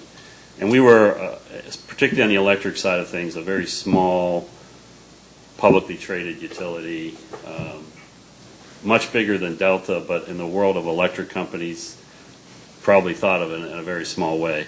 And utility companies, particularly, I think where we are, I'll call it in the cycle of the business, is at a point where there's a lot of old infrastructure in the ground, and having capital to invest in a utility is really important. And I took myself back to those days to say, being a public company, it's very difficult, small public company in those world. Having had an investor like Still River, having an infrastructure fund who doesn't look at, as Glenn described, quarterly earnings, but looks at the opportunity of growing a business, I think it just all logically made sense. And it feels to me that there's a lot of details everybody really needs to get comfortable with, but we have a track record of doing these deals, and in every instance, there's a lot of issues around employees. We've grown the number of employees. We've brought technology to those businesses. We've improved customer service. Delta's a good company, so this isn't a fix-it issue, but it is an opportunity, I believe, that we can make it better by having more capital to invest in the system, and then also leveraging the fact that we're a bigger utility, and because of that, we can invest in technology that those costs then become spread over more customers, so it's cheaper for those customers at the end of the day. I mean, at the end of the day, you want the best service you can get at the cheapest price you can pay, right? I mean, I think if somebody described that would be a goal. And I think having a bigger number of customers that you can make investments and then spread those over more customers at the end of the day will make that equation more reachable than being a small company and trying to measure each quarter and to do the things that they have to deal with today, including paying dividends. We can not pay dividends, and they're not going to fire the CEO. The investors will decide we want to invest that capital. Public companies, CEOs don't get to cut dividends too often if they have places to put the capital. There's a lot of stress and issues that I think exist in the public world that I've sat in those chairs. I understand what those issues are. I've sat in this chair that I currently have, and it feels like for customers, for regulators who are worried about things, we've actually done this, and I think we have a really good track record that we run a good utility. And I think that's where Glenn and his board came out, is their due diligence was they're not coming in here and getting rid of people. They're not coming in here and slashing costs. This is a long-term view. They want to invest capital, make the system better, leverage the fact that we're a bigger utility, that we can bring more resources, and we can add to our team. I mean, that's the other part of this. We're going to bring some good people. I know you want to talk about that. That's one of my biggest challenges, is making sure those people stay at that company, because that's an important part of this. Let's jump right to that, team. Okay. So right now, it's a decision on the 5 executives currently at Delta. That's I would like all 5 of them to stay, if you want to add that to the record. So. okay. Thank you. And I hope they know that. Would you expect to start having discussions about this at some point? Yeah, and I was sitting there listening to the discussion, and I assumed somebody could look and say, why haven't you done that? Like, these poor people are sitting here and they've got uncertainty. Why haven't you done that? And, because we're a regulated business, and because these transactions are announced and then when they close can take longer than a non-regulated business where people announce deals and close and move right along. There's a lot of weird challenges that brings about, that interim period where you've announced the deal, everybody knows something potentially could happen subject to approvals, and then before you close. And what you don't want to happen is you don't want people to not do their daily jobs and focus on the things that they do today, because what they do is really important. And you don't want them thinking about, instead of reporting to Glenn Jennings, they report to Morgan O'Brien, and that they're part of something that doesn't exist today, that the P&G company. And so, with all the distractions and with all the issues, you weigh the uncertainty of, I'll say, subjecting people to not knowing for sure, what that might look like, with the fact that you don't want to disrupt their focus on doing the things. Companies have a hierarchy. They have a CEO, COO, treasurers, all those different roles, and they function because people report to people, and that's how it works. If you throw this uncertainty of having a new buyer coming in, and all of a sudden people thinking, that's going to be my boss, that's who I'm going to report to, and I want to tell them everything that's going on, and I need to get them to like me and think better of me, and all those dynamics that even the best of people sometimes tend to do. We had a conversation saying we don't want to subject the company to that. What Delta does is very important to the public, and we can't jeopardize that. And we have the leverage that they have their change of control payments, which you've identified, so they're not going to go away. And every time I've talked to these guys, I tell them, I want to hire you. I'm a good person. We haven't come by and acquired a company and gotten rid of all the people. We've made them part of our team, and we think you guys would be a great part of our team.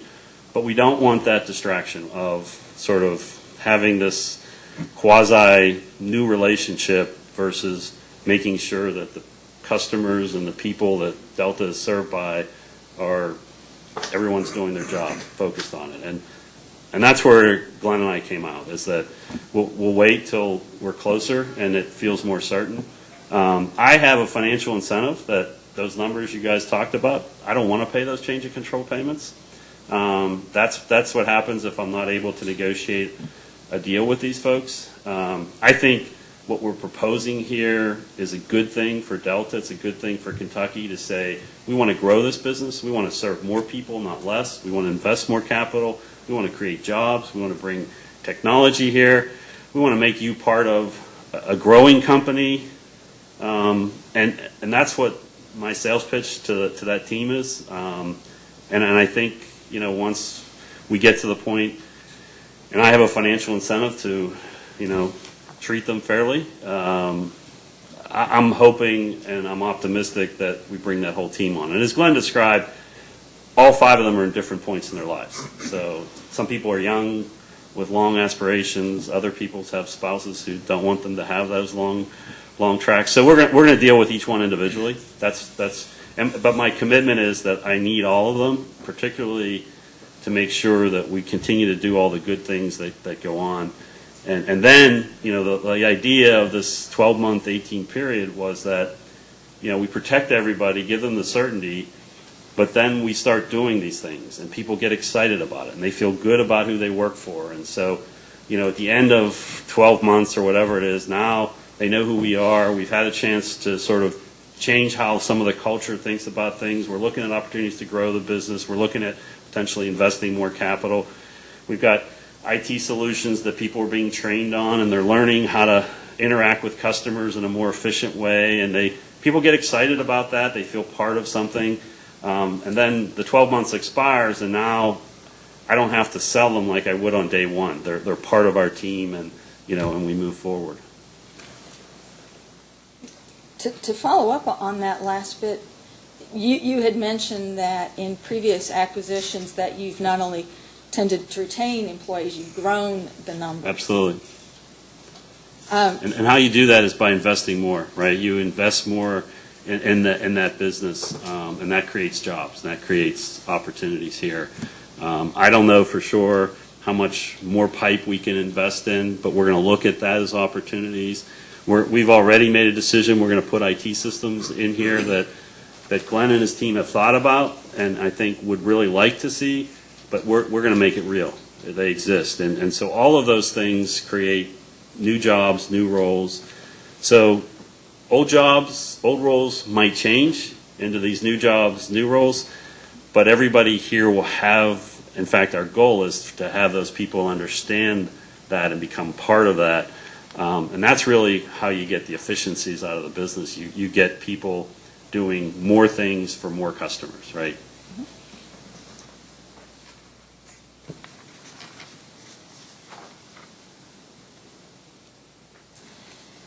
And we don't have to look at the page, but in your direct testimony, you said that Delta will not increase its rates as part of this transaction, that the current tariff Absolutely. will continue to be the existing tariff. Delta has not filed an application for a general rate increase since 2009. So would you expect that post-closing that Delta would request a rate increase in the near future? Yeah, that's not my expectation.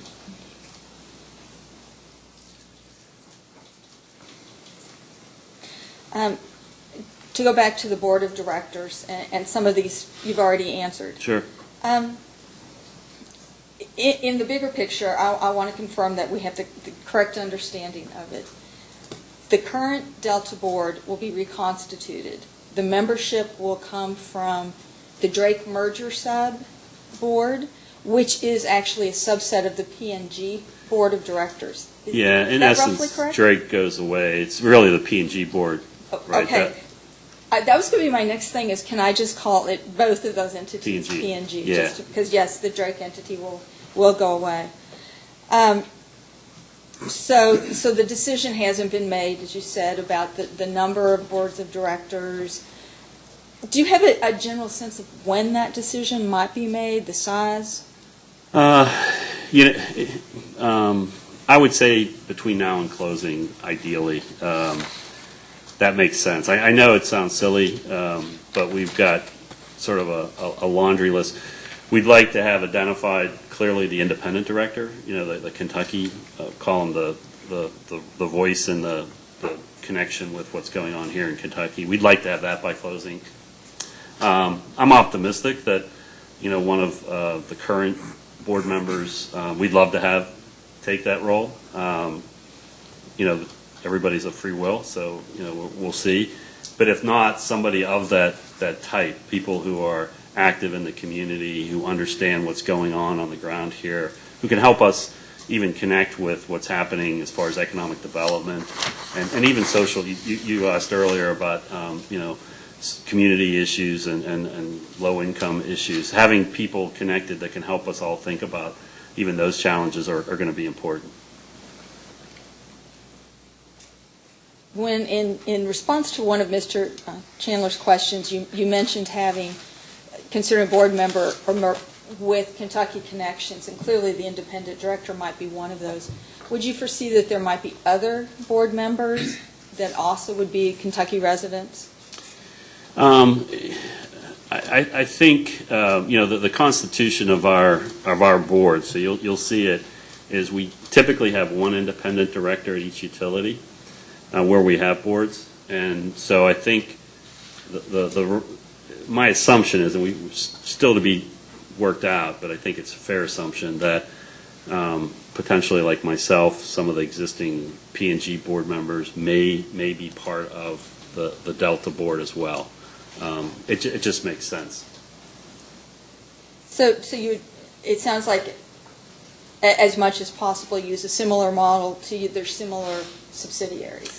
Yeah, I mean it's what we currently have. I have it at TWP and I have it at People's Gas. We have different independent directors tied to those communities and tied to those areas, and then the rest of the board is made up of folks who sort of are looking at the big picture as well.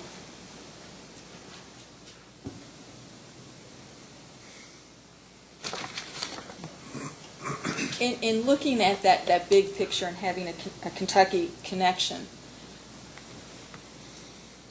would P&G and Still River commit to having a P&G board member that's a Kentucky resident?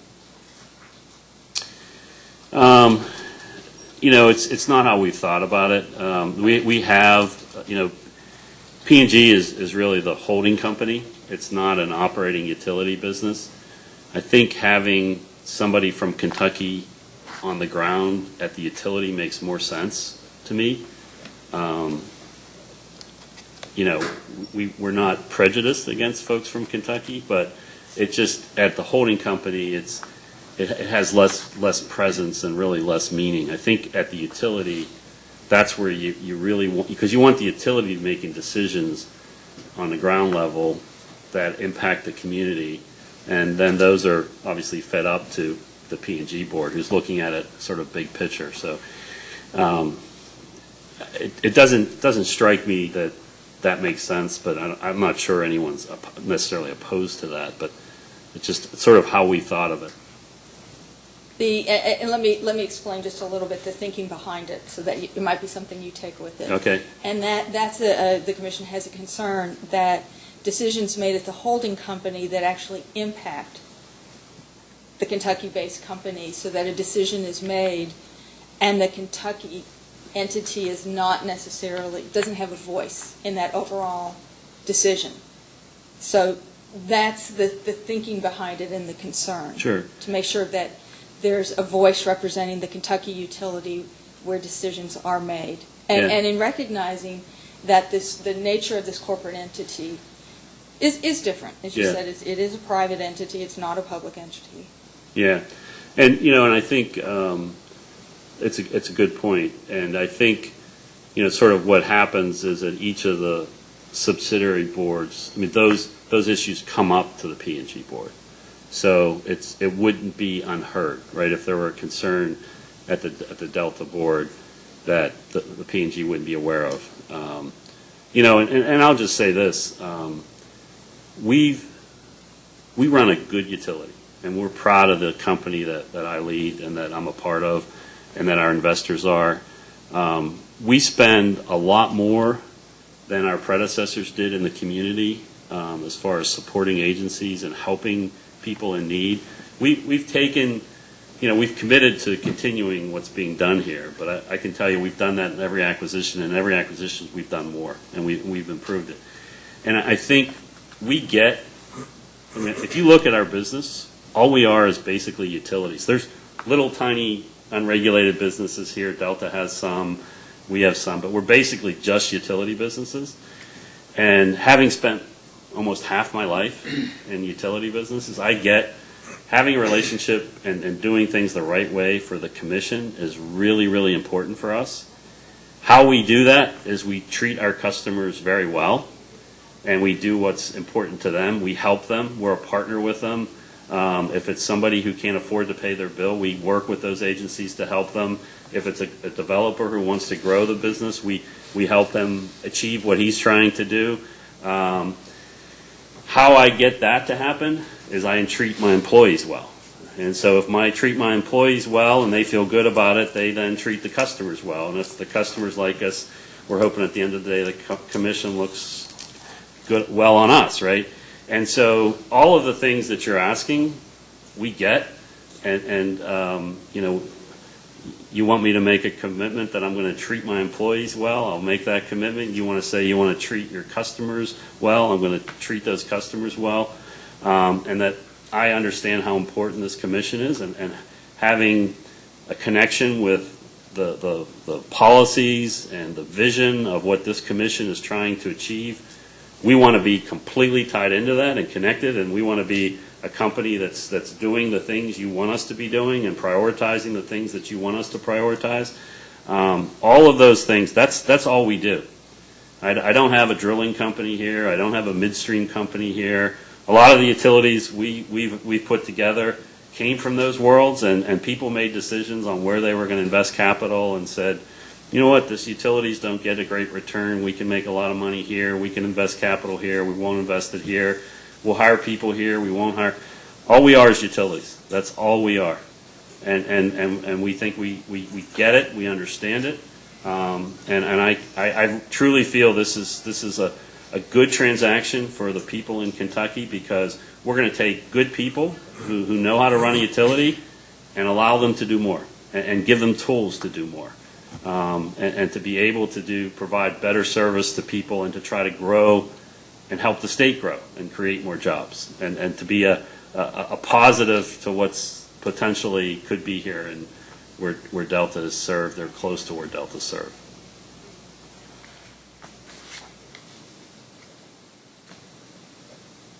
One of my questions is a follow-up to essentially to what you just said. In your testimony, again, we don't have to look at the page. Sure. But in your testimony, you referenced that you in particular, but that P&G will have that direct oversight responsibility for Delta's operations, and that you were committed to maintaining a close relationship with the commission. Absolutely. Could you expand on that? What you mean? What tangible ways will we know this? So, there were two nationally publicized catastrophes in the state of Pennsylvania where there were explosions and there were people that were killed. In one, an urban community, a whole street was destroyed with a gas explosion. Another, in the city of Philadelphia, a 19-year-old gas worker was killed. And the federal government did their investigation and then said, we've got all this old pipe in the ground, and that Pennsylvania needs to create a mechanism to encourage utilities to accelerate the pipeline replacement. And as one of the largest utilities in the state, I called up the chairman of the PUC and said, we're going to start accelerating the pipeline.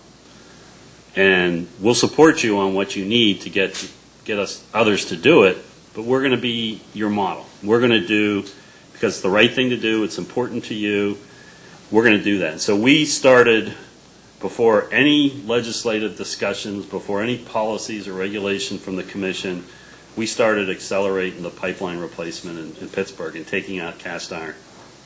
We became, when the chairman of the commission went over to the legislators to get legislation that would allow utilities to accelerate the pipeline replacements and to recover it with a rider as opposed to filing rate cases constantly, similar to your pipeline replacement program.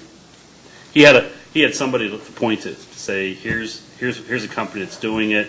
I need everybody to be doing it. And that's like the best tangible evidence I have as to what I mean by that. So we want to be the company that when you guys say there's something important to be done and you need somebody to do it, we want to be that person. We want to be that company. And that's the culture that I think exists here.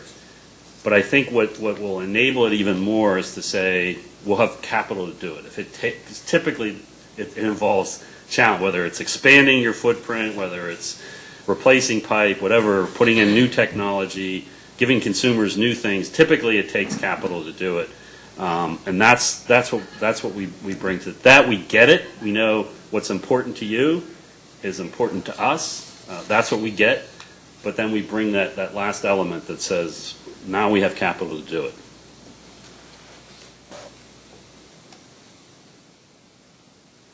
Really pretty much building on that also.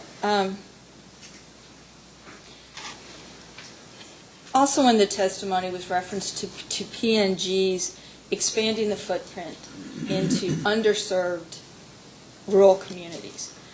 Could you discuss that a little bit more, give us some examples? Sure. So, the natural gas industry changed a number of years ago when folks figured out how to economically drill gas from shale developments. And sitting over top Pennsylvania, West Virginia, Ohio, New York, and maybe even touching parts of Kentucky here is the Marcellus and Utica shale. And so the state of Pennsylvania, says we've got all this gas now. We never had this before.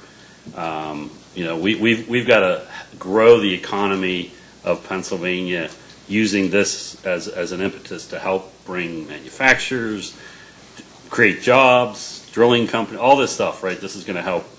And somebody's sitting there saying, guess what? There's less than half of the homes in Pennsylvania heat themselves with natural gas. So we've got all this gas. It's the second or third largest gas reserve on the planet, and the people in the state most of the people in the state don't have access to it.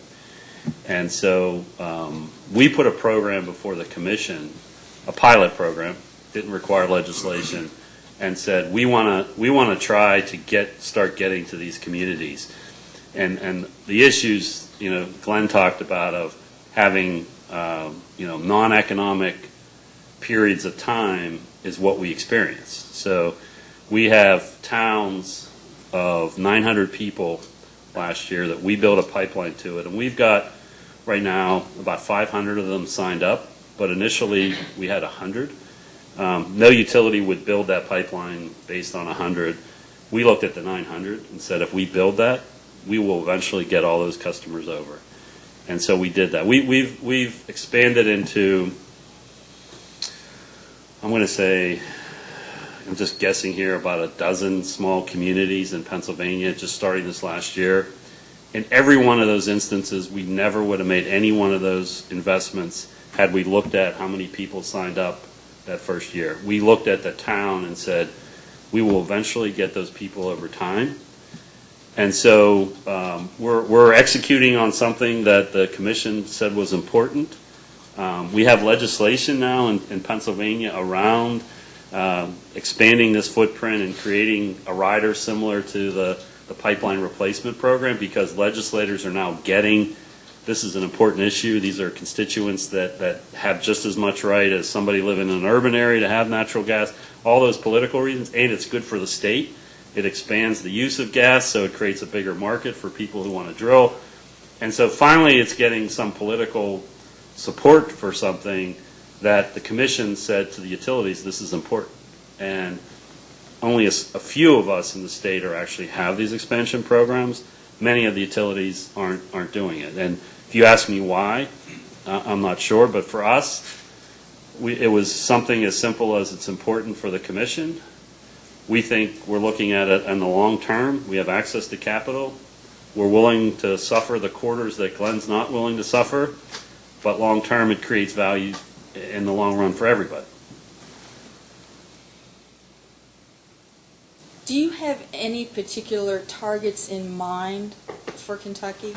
Mr. Jennings had mentioned some municipals, and I didn't know if you all had thought through some particular areas. So I'll tell you a funny story. When I came here, I mentioned this started with the conversation with the farm tap system we acquired from EQT, and I would say of 1,300 employees, probably the top hardest working, most dedicated employees are I'll call it the two handful of folks that I have sitting in Pikeville, Kentucky.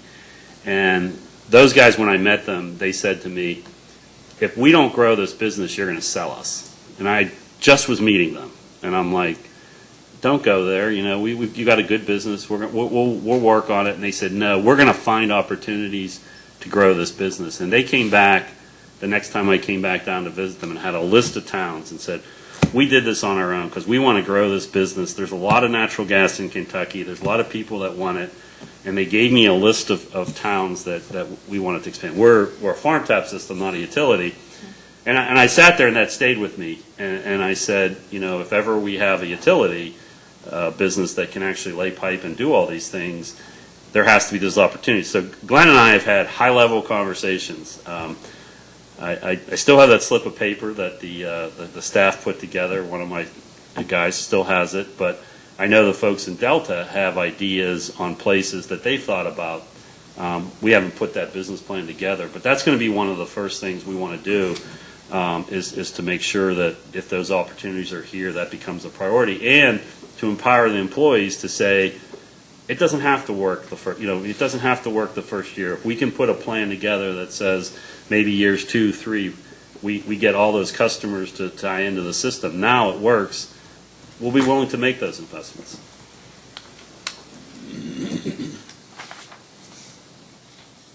Well, do you believe that the current revenues from Delta operations are sufficient to support an expansion of the Delta system?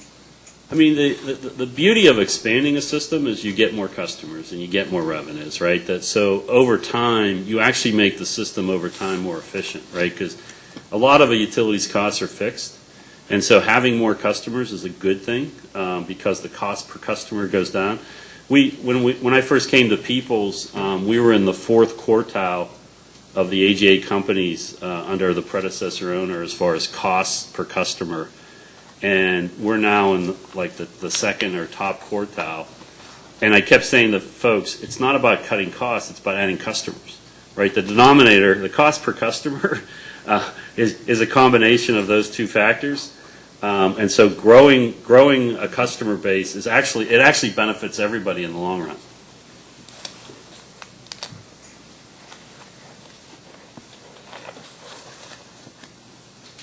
I do have some questions about the People Service Company.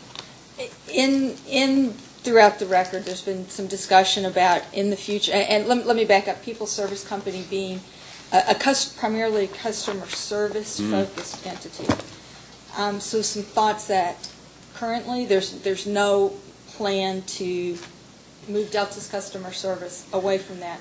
No, and I can say this: we're in an evolution. So we've acquired, we've closed on 3 utilities, and Delta would, be the 4th over the last 7 years. And we're now, I think, at that point where I don't want to go back to it, but the chart you talked about, we're looking at changing that chart to making it a little more tighter. A lot of things evolve over time, and so we formed the service company because of one specific issue around the acquisition. We're rethinking all of that, and so we have no plans of in its current structure using it today. Down the road, we do see the potential of leveraging those opportunities where there could be people in Kentucky who are part of that company, which is different than what we talked about before. That's a potential that we're thinking about. We would come here and make sure everybody was comfortable with what we're doing. But we're just, because each of these acquisitions have occurred, we're now rethinking how we're structured and how these companies will interplay with each other. Because, this whole idea of leveraging what we have, I think, is a good principle for customers. And we just want to make sure we have the right blueprint. So that's something we're working on, and I don't have it laid out. But when we do, we obviously, assuming you approve the deal, we would come back here and lay that out so everybody got comfortable with it. Okay, thank you. You had referenced earlier the fact that Delta has 3 wholly owned subsidiaries that are non-regulated. Has a decision been made how they will be incorporated into the proposed transaction?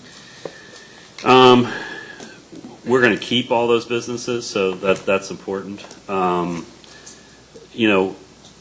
bigger you get, life gets more complicated. So I've got banks sometimes tell me how I can do things. I've got other lenders who put restrictions on what you do and where you do them.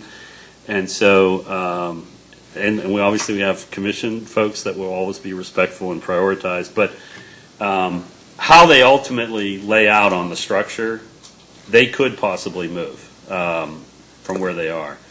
But that hasn't been decided. And I'm not being not straightforward. It's just literally we haven't thought all those through. We're making sure we have certain covenants that only regulated assets will be within utilities, and this sort of violates that, even though they're in a subsidiary. So we're sort of working through some of those issues as we speak, and we're also looking at the whole structure to say, does this make sense? We want to always make sure that we're taking whatever opportunities we have here, but we also understand there are important regulatory rules on how costs are allocated and things are, so we're not doing any subsidization, which we've already committed to here, making sure all of that. So they're going to be part of us going forward. How they show up on a work chart, an org chart, might change. That's my only caveat.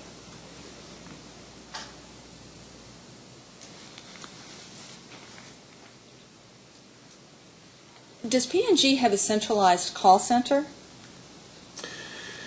We have a, you'd like yes and no answers probably, but we have, I'll call it state-of-the-art technology that allows folks to be in different places and for it to be invisible. And when I say that, So we have folks in one location who answer phones. We have another group in another location and answers phones. And when a customer calls in, they don't know for sure where that person is, and it's all being centrally managed because of the technology that we have. We've invested a lot in that. We see that technology. Glenn talked about it. His team came up and watched how we do that. That we feel very confident we can implement here in Kentucky. So we would have folks in Kentucky answering phone calls still. So I know that's an important issue. But we could potentially have, if too many phone calls came into that person, a person in Pennsylvania helping that, and vice versa. That if there was a down period, that person could answer a phone call from Pennsylvania. Eventually, that's where this could get to. And when we talk about, efficiencies of transactions, that's how you create efficiencies. It's not by getting rid of people. It's actually by optimizing the people you have. And so that's the future vision. Immediately, though, everybody's going to be doing what they're doing. We're going to implement these new systems, train people on that system, so we'll have those tools. And then once we have them, we would come back here and say, here's how we're going to implement potentially a service arrangement where costs are shared, and there's efficiencies here for the customers in Kentucky, and we're providing better service with higher technology that allows the customer to do more. That's the ultimate of where we'd like to get to. Does the current, when you just mentioned the call technology, this is the kind of technology that basically you're going to know that you've got X number of people ready to take a call, and the technology will route the call to available personnel? Yeah, and if there are certain people, for instance, if a person identifies they're a low-income customer, it may route them to a different person than somebody who is a developer calling, looking to expand. So it actually would, customers identify why they're calling, and then the system actually prioritizes where that goes, which saves time, saves effort, is better customer service. I mean, that's where the world is, and so that's where we'd like eventually to get Delta the same way.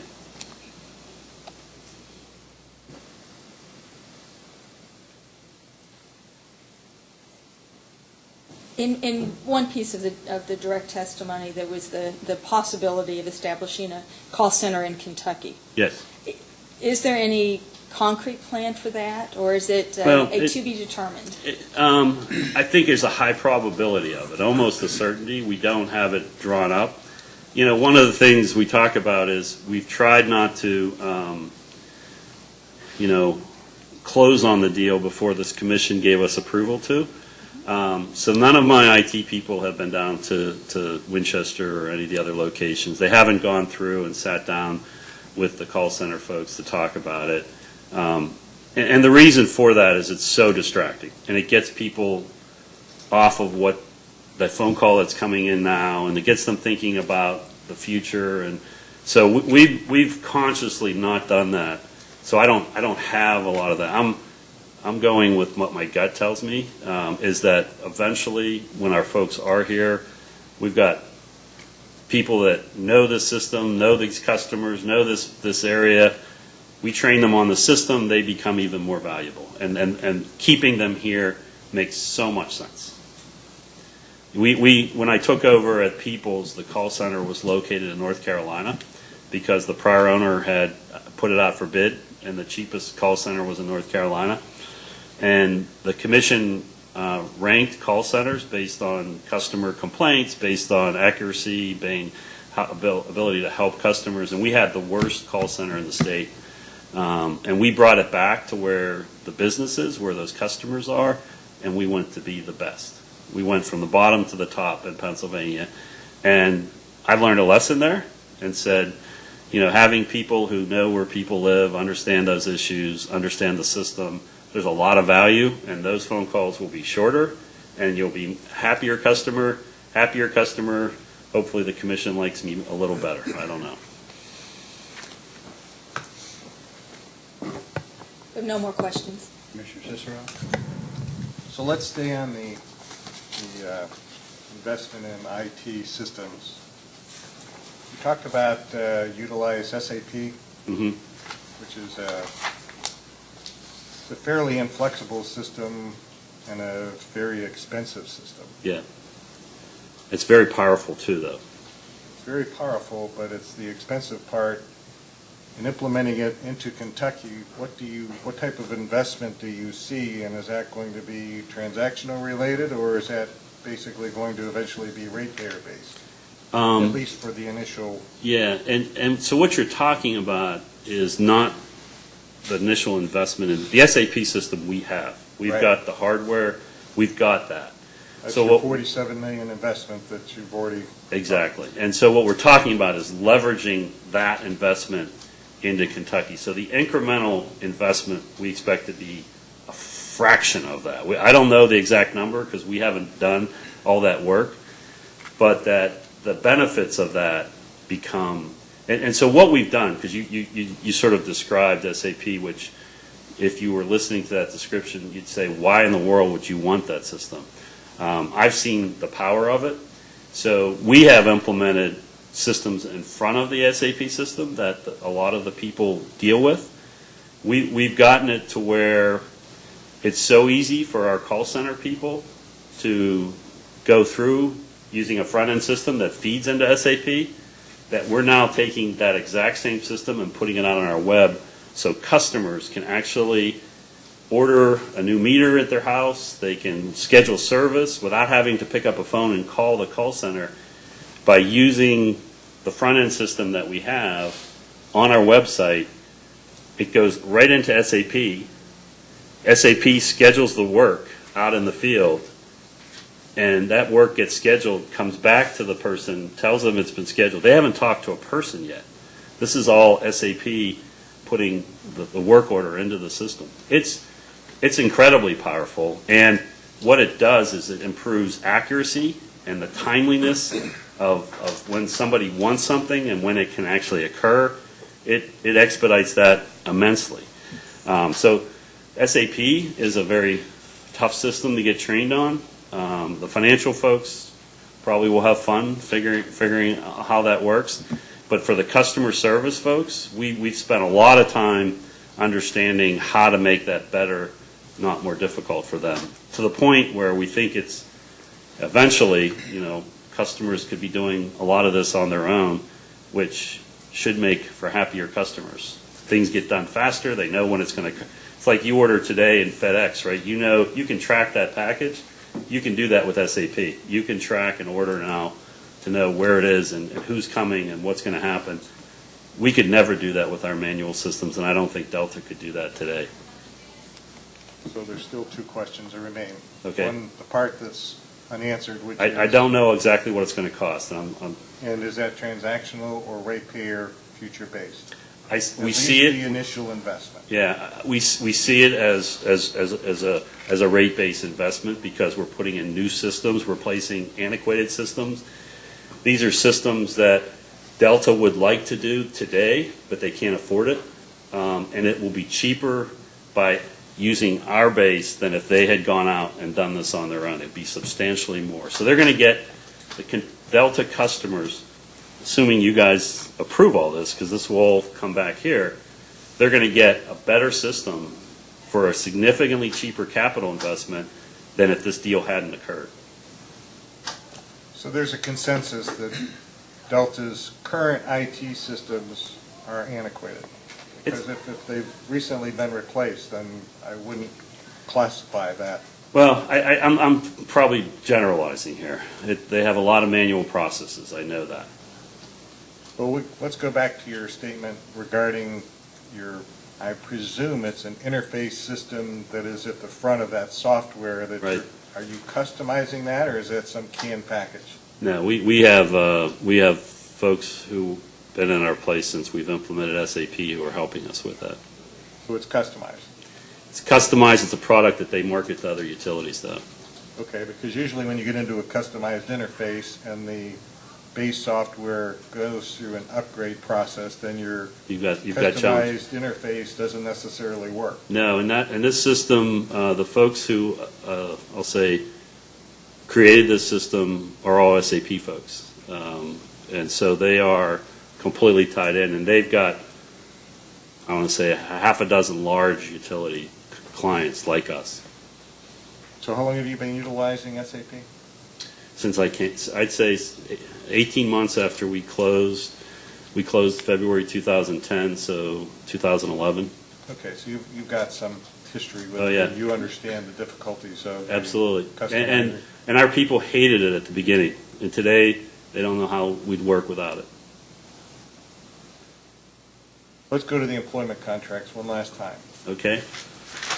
Knowing that if you don't reach an agreement with the current employees, it triggers an event, and the event constitutes a payment to those contracts and whatever the costs associated. So if you're able to reach agreement, those contracts do not trigger, and they're absorbed into the current system. Right. That would lead me to believe that in order to successfully negotiate a contract, you would have to have some kind of incentive, long-term incentive for those employees in order to balance out what they would lose by triggering a payment. Yeah, I have to do a couple things. I have to financially make it worth their while, and I have to get them excited and feel good about who they're going to work for. I think sometimes we undersell the latter one because we're all financial people. We're going to address the financial issue. I have to address that. We're going to pay these people so that they feel good about what they're doing. But I also want them to be excited about the opportunity that we have here. And I have no problem with paying people with what they're worth. What I'm coming back to is the $14 million would have been a transactional cost, not borne by the ratepayers. But I would have had to replace all those people. Don't forget. I don't have a problem with that either, because we're not talking about the current salaries or anything that go along with it. Right. That was already rate-based, and it will continue to be rate-based. Right. But anything that's promised or negotiated or implemented or agreed to beyond what would be considered a market-based compensation package that results in a non-triggering of this event and reduces the transactional cost, that could flow back into a ratepayer-based event, Potentially. potentially. So was there some kind of agreement that you can commit to now that would say that that excess, which Well, why would be don't- considered over market, would remain as a shareholder cost? I mean, I would think that it's in everybody's best interest to keep these folks. This As is a I said, great I don't team. have a problem with paying people market value, whatever Exactly. that package is. And as you know, I assume in any rate proceeding, any cost I have, I'll have a burden to prove that it's market. Right. And I'm completely comfortable with all of that. Okay. And that's fair enough, because we will have an opportunity to go through it. Absolutely. And we generally And- look at executive compensation. Yeah, very- and I know the challenge I have. I know the value of keeping them, both for me, for you, for everybody who lives in this community. I'm going to be incredibly energized to keep this team in place and to be part of something that we're going to grow and make better. And I think you're on the best path. I hear I'm you. trying to ensure that transactional Yep. costs don't get moved into ratepayer. Absolutely, I understand. Mr. Chairman, I have no other questions. Thank you. I have no questions. Mr. Hornback, do you have any redirect? No, Mr. Chair. Mr. Watt, any questions? No question. We have one question. Right? If I was going to ask a question about taxes within the organizational structure, would that be for you or Mr. Poljak? It's scary. I could easily throw it to him. So he's a CFO. So if it was a general question, I'd be comfortable. But if it's a specific question, I'd hate to do it to him. He's a nice guy. That's all we have. Staff, any questions? No further questions. You may step down. Thank you. Thank you. Thank you.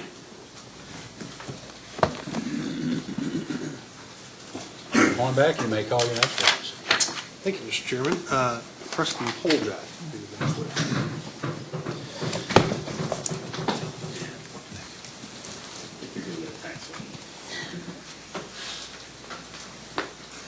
Mr. Pojek, will you raise your right hand? Do you solemnly swear or affirm under penalty of perjury that the testimony you're about to give will be the truth, the whole truth, and nothing but the truth? I do. Thank you. You may be seated. Thank you. You may ask, Mr. Hornback. Thank you, Mr. Chairman. Could you state your name and business address for the record, please, sir? Preston D. Poljak, 375 North Shore Drive, Pittsburgh, PA, 15212. And could you tell the commission by whom you're employed and what your position is? P&G Companies, LLC, and Chief Financial Officer. Have you caused to be filed pre-filed written testimony and responses to data requests in this action? Yes, I have. Okay. And do you have any revisions or amendments to that testimony or those data responses for which you're responsible? I do not. And do you adopt that pre-filed testimony and your data responses as your testimony here today? I do. Mr. Chairman, pass the witness. Mr. Cook, Mr. Chandler. Thank you, Chairman. And it may take a second for you to get it because I don't believe it is a data response that you responded to. But could you look at the joint applicant's response to AG 18? 18. Which tab is it?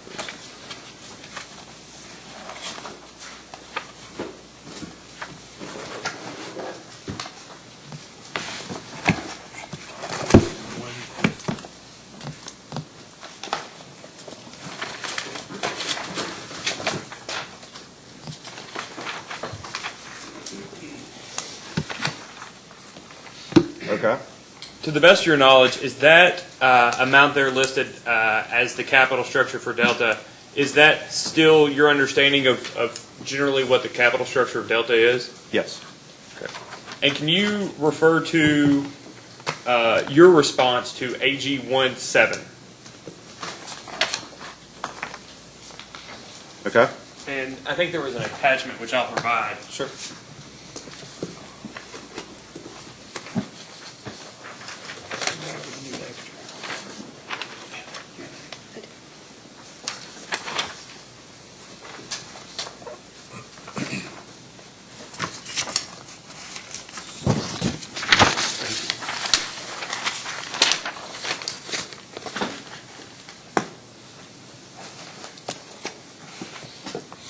Do you have the request in front of you of what the AG requested in question 17? I do. Do you mind to read that request? Each of the specific numbers on here, or? No, just what the question was. Provide the current capital structure of P&G and each of its utility subsidiaries. And the attachment, can you describe what that what those numbers represent? So the numbers represent total debt and equity at each of the utility subsidiaries. And the column of P&G Companies Consolidated, does that represent the capitalization of the subsidiary utilities or of the P&G entity itself? It's a combination of both. And can you provide the amount, or I guess I can just ask you, do you know the current capital structure of the P&G holding company? I mean, it's roughly probably right around here, but if you want to ask a data request, we're happy to provide. So in a post-hearing data request, can you provide the holding company's capital structure, please? Sure. Thank you. And along with that, I believe the holding company is called, and I guess with that, can you provide the capital structure of the P&G's company, LLC, LDC Holdings, LLC, and then LDC Holdings 2, LLC? Sure. Thank you.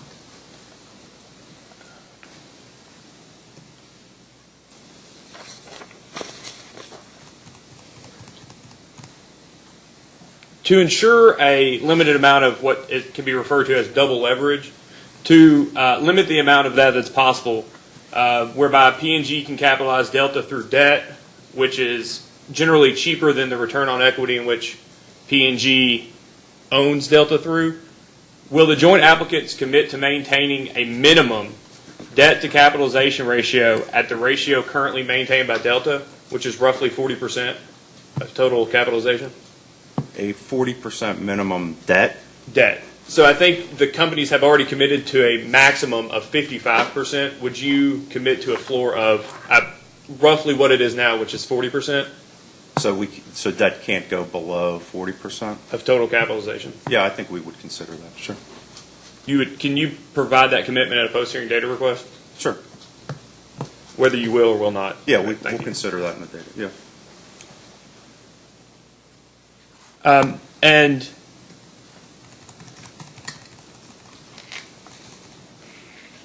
excuse me, I'm sorry.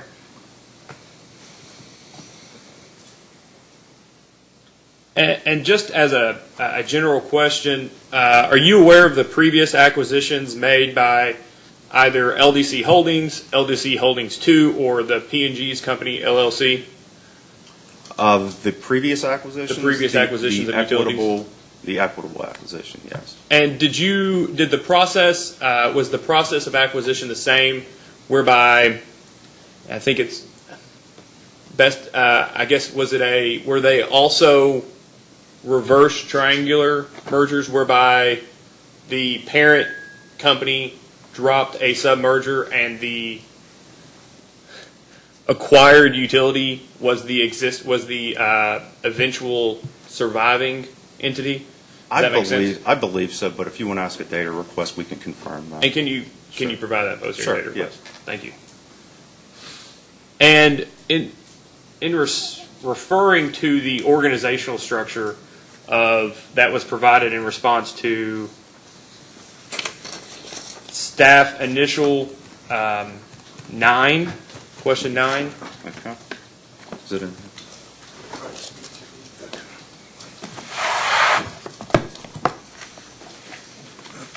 Okay. So I'm looking at, starting on the bottom line, all of the subsidiary utilities, I guess the utilities that make up Peoples, I think is what Mr. O'Brien referred to. Sure. All of those are LLCs, correct? Correct. And the companies that hold them are LLCs? Correct. And the companies that hold them are LLCs? Correct. And so on, and at least all the way up until Still River LDC Ventures LLC? Correct. Which one of these utilities is the ultimate utility that pays federal tax? LDC Funding LLC is the taxpayer.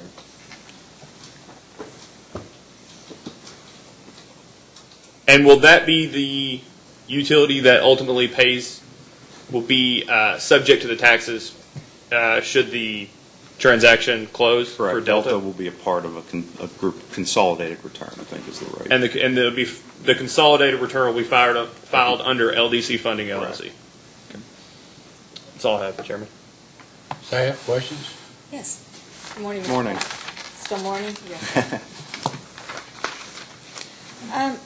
And I don't know if you're aware of this, but when the commission issued an order granting the motion to amend the complaint to add the two Steel River entities to this, one of the comments there when we discussed was a statutory deadline for a decision. And in that order, we indicated the commission would use its best efforts to get a decision out by July 15th, which was roughly the same deadline before the amended application. So that explanation is to say this: if the commission were to approve this transaction and an order approving that it was issued by July 15th, 2017, what's the estimated date for this transaction to close? I don't know the answer to that exactly. I think it's shortly thereafter, perhaps within a week, but I don't know the exact date. Is there someone here who would? I think Mr. McGuire could potentially Okay. answer specifically.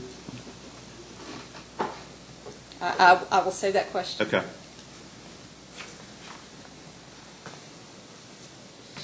In the application, it said that the financing of the proposed transaction is through existing credit facilities and cash flow. Could you elaborate on that?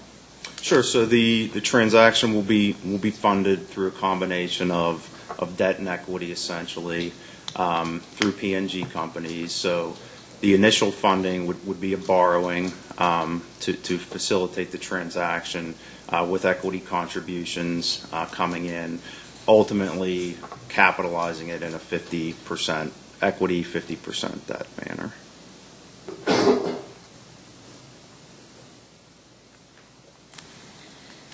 the expected cash purchase price to acquire Delta? I mean, the price per share is $30.50, so whatever that translates to on the equity value. I think it's roughly $220 million for the equity, something around that.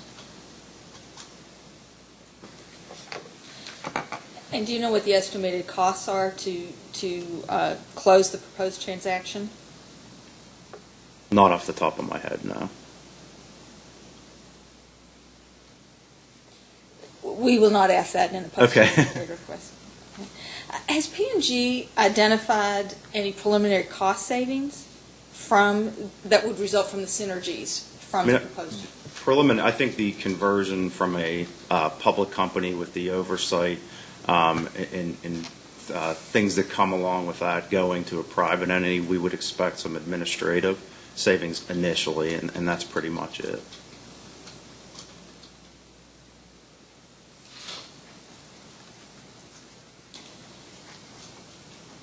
And do you know whether P&G has familiarized itself with the provisions of Kentucky statutes, specifically KRS 278.2201 through .2213? The point being, this deals with cost allocation, transactions between utilities and affiliates, and record keeping by utilities and affiliates.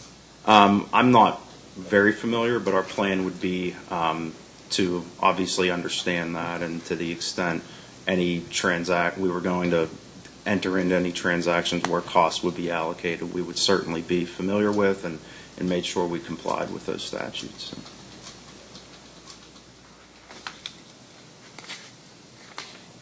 How would you compare P&G's employee compensation plan to the plan currently offered by Delta? I'm not very familiar with what's currently offered to Delta. I think P&G's current plan is market-based and reviewed on an ongoing basis to ensure that it's market competitive. I would assume that Delta employs a similar method, but I'm not familiar with Delta's compensation in detail.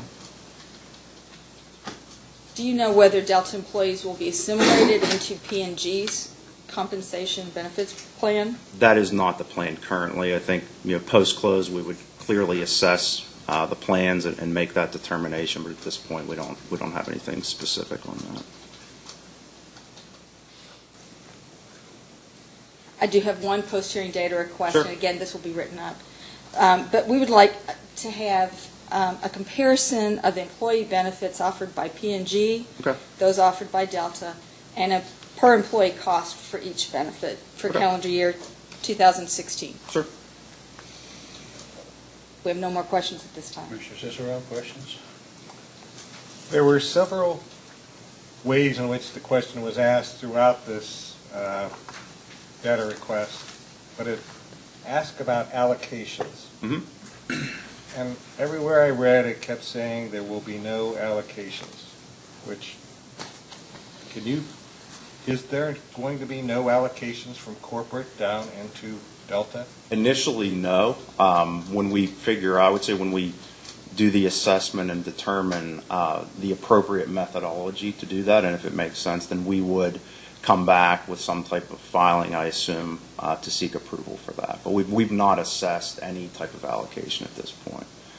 But you could foresee in the future an allocation that takes the corporate structure and officers and whomever else has ultimate oversight over Delta, putting those costs down into... To the extent those officers actually provide service to Delta, that's a reasonable service, then yes, we would look at that. But it wouldn't just be a blanket allocation. It would have to have a basis, and we would have to be comfortable that there was value being provided to Delta to do that. So, but that is something we will again look at post-close and would. Let's go back to a question or some comments Mr. O'Brien made concerning the call center and the system being able to look at an occupied call answer in one location and moving that call to another location.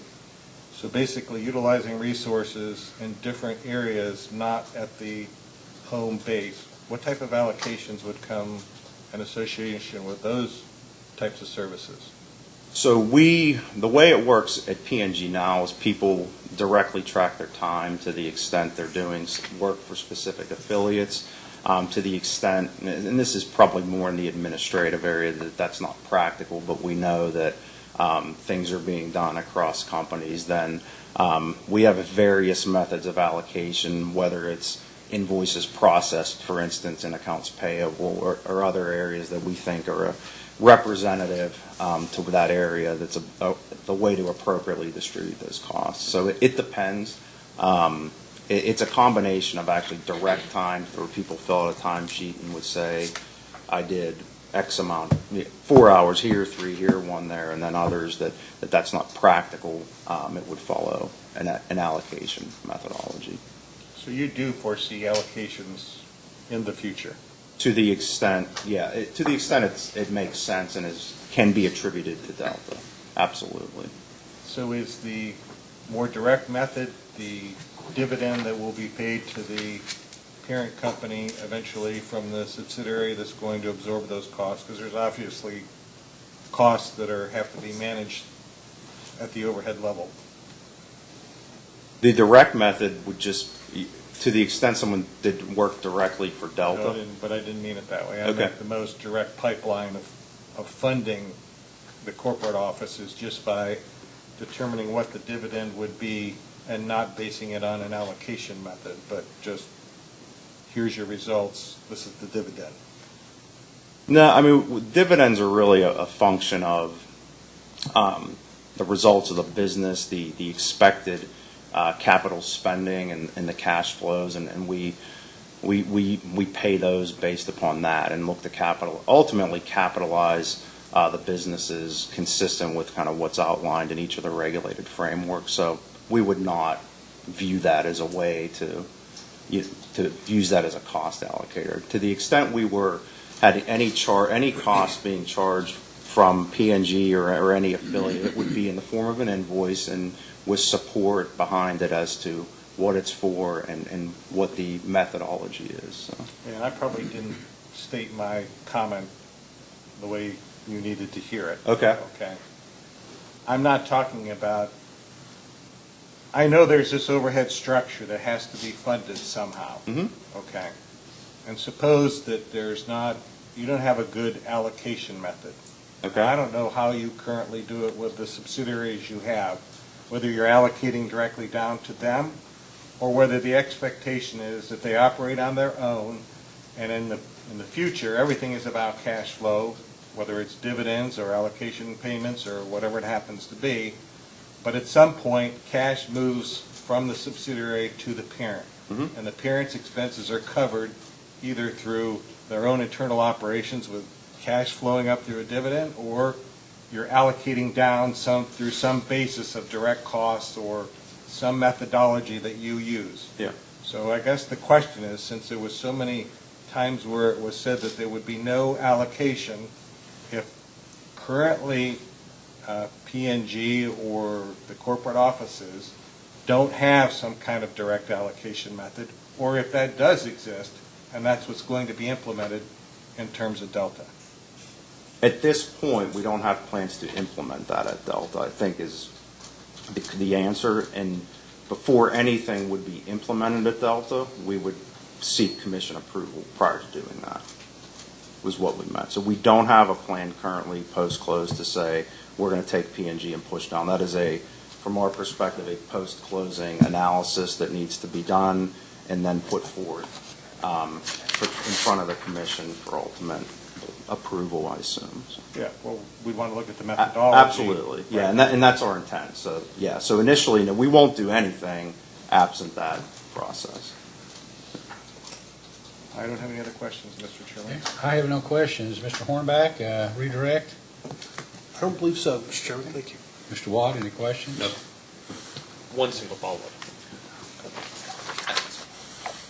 Are you aware of the $300 million revolving credit facility that P&G currently has? Mm-hmm.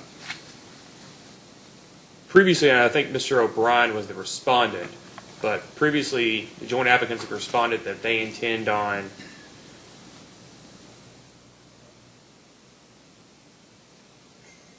refinancing and increasing the size of this facility to $400 million to meet P&G's future needs. Has that refinancing occurred? It did at 9 a.m. today. At 9? My timing has never been better.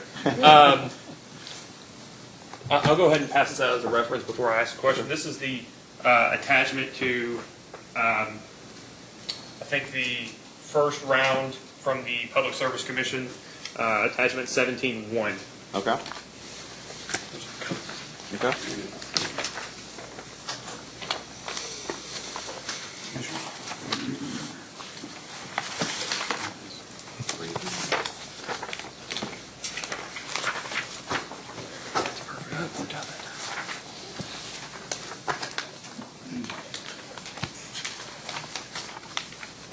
Have you seen this Moody's report before? Yep. Okay. On page 3 of this attachment, there's a heading under liquidity analysis, and the first full paragraph there gives a short, I guess, to be considered a rundown of P&G's revolving credit facility. Can you just quickly look at that and confirm or deny if that's a fair representation?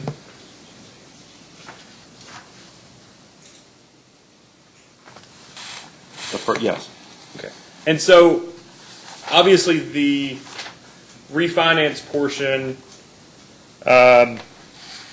is for $400 million, correct? Does it also have a 5-year expiration? Yes. And currently, does P&G have any borrowing? Given that it was closed on at 9 a.m. this morning, does P&G currently have any borrowing under this facility? We do. It is approximately, and we can get you the exact number, but I believe it's $40 to $45 million. Okay. Yeah. Do you mind to provide that in a post-hearing data request?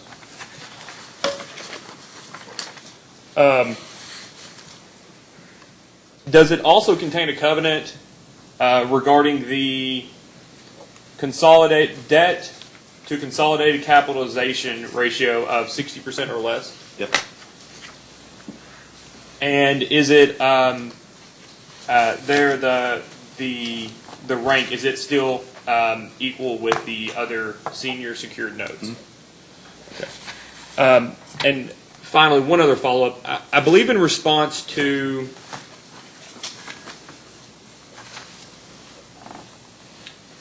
the AG's second round of discovery, and I'm sorry, I don't have it in front of me. In the second round of discovery, it was requested what was the amount of goodwill in the transaction. Are you aware of that question? Yep. And do you remember the amount that you It was provided? approximately $140 million. Is that some? I believe that was it. And do you know what the consolidated amount of goodwill P&G has across its subsidiaries? Pre-Delta? On the books. Pre-Delta, I believe it's $285 million. And do you mind to provide that exact amount? Sure. And and this, I guess, will be an ongoing data request, but the exact amount of goodwill in the proposed transaction at the time of closing. Sure. That's all I have, Chairman. Staff, any questions? No further questions. Commissioner Cicero? No further questions. If there are no other questions, then the witness may stand down. Thank you. Hornbeck, do you have another witness? Yes, Mr. Chairman. John McGuire.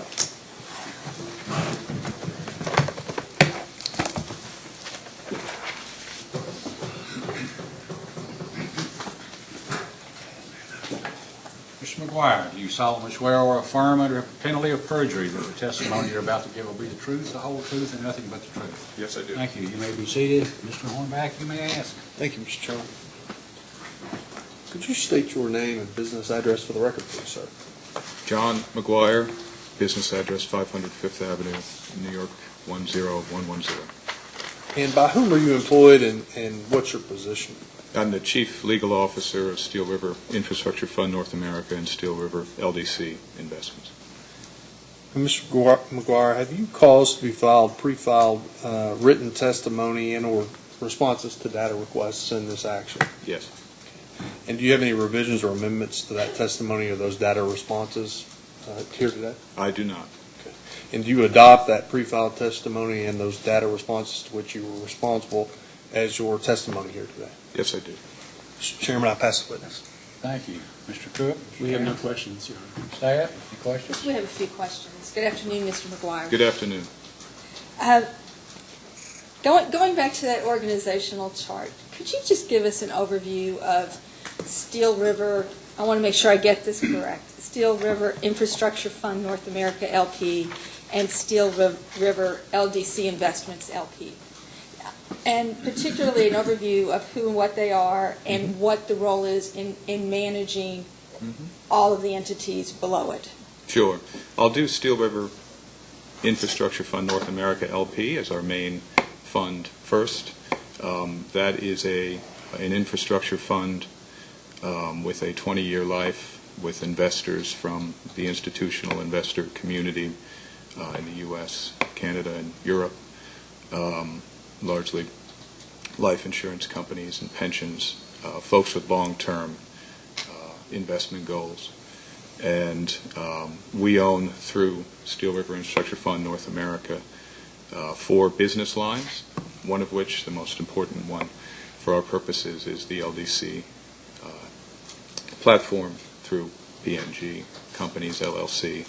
We also own a short line rail platform, which is run out of Jacksonville, Florida, and there's 18 properties across the country in the short line rail business. We own a ports business, also run out of northern Florida, with breakbulk port operations in the southeast U.S., and Transbay Cable, which is a electric transmission line under the San Francisco Bay, providing about 40% of San Francisco's electric demand.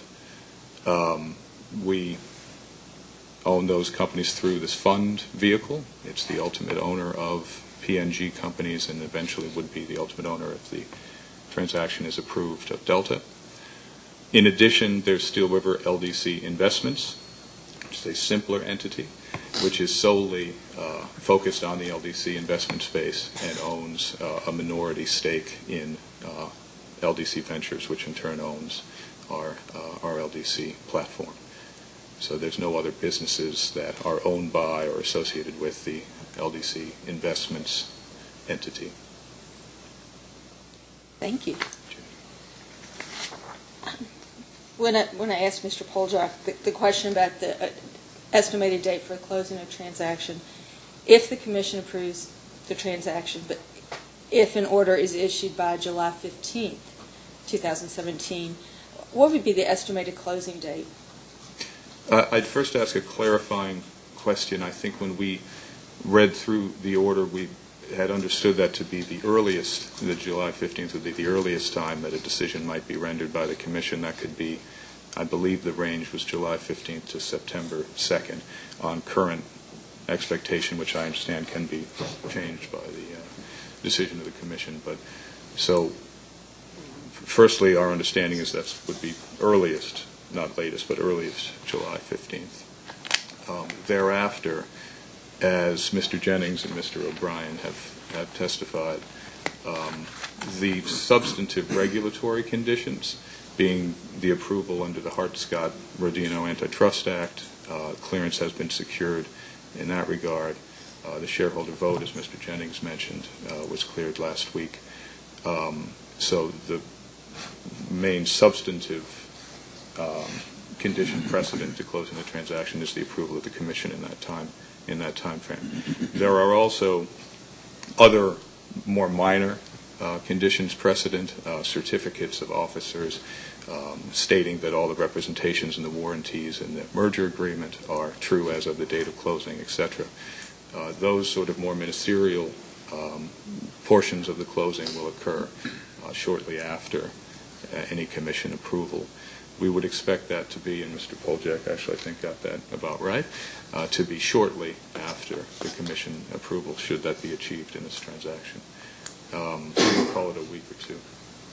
But that would be subject, the specifics of the timing would be subject to discussion amongst the parties and finalization of a time frame once we have more of a sense of when that may occur. And just to offer you just a bit of clarification about the timeline, with the amended application, there's a statutory timeline for approving transactions such as this. And with the amended application, that statutory deadline was moved into September. The original deadline was July 15th. Understood, understood.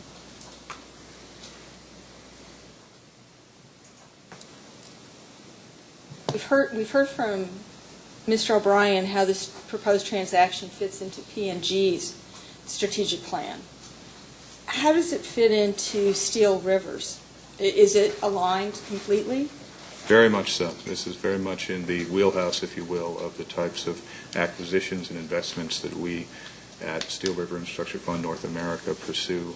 Long-term ownership, a long-term value creation. It fits squarely within our Peoples Natural Gas platform, which we acquired initially in 2010, and then the 3 subsequent acquisitions, which you've been made aware of through the testimony and through our filed responses. These LDC investments and platforms are exactly what we look for on behalf of our investors as far as long-term value creation and regulated characteristics in states and jurisdictions that we feel are good to do business in. We certainly feel that way about this opportunity in Kentucky.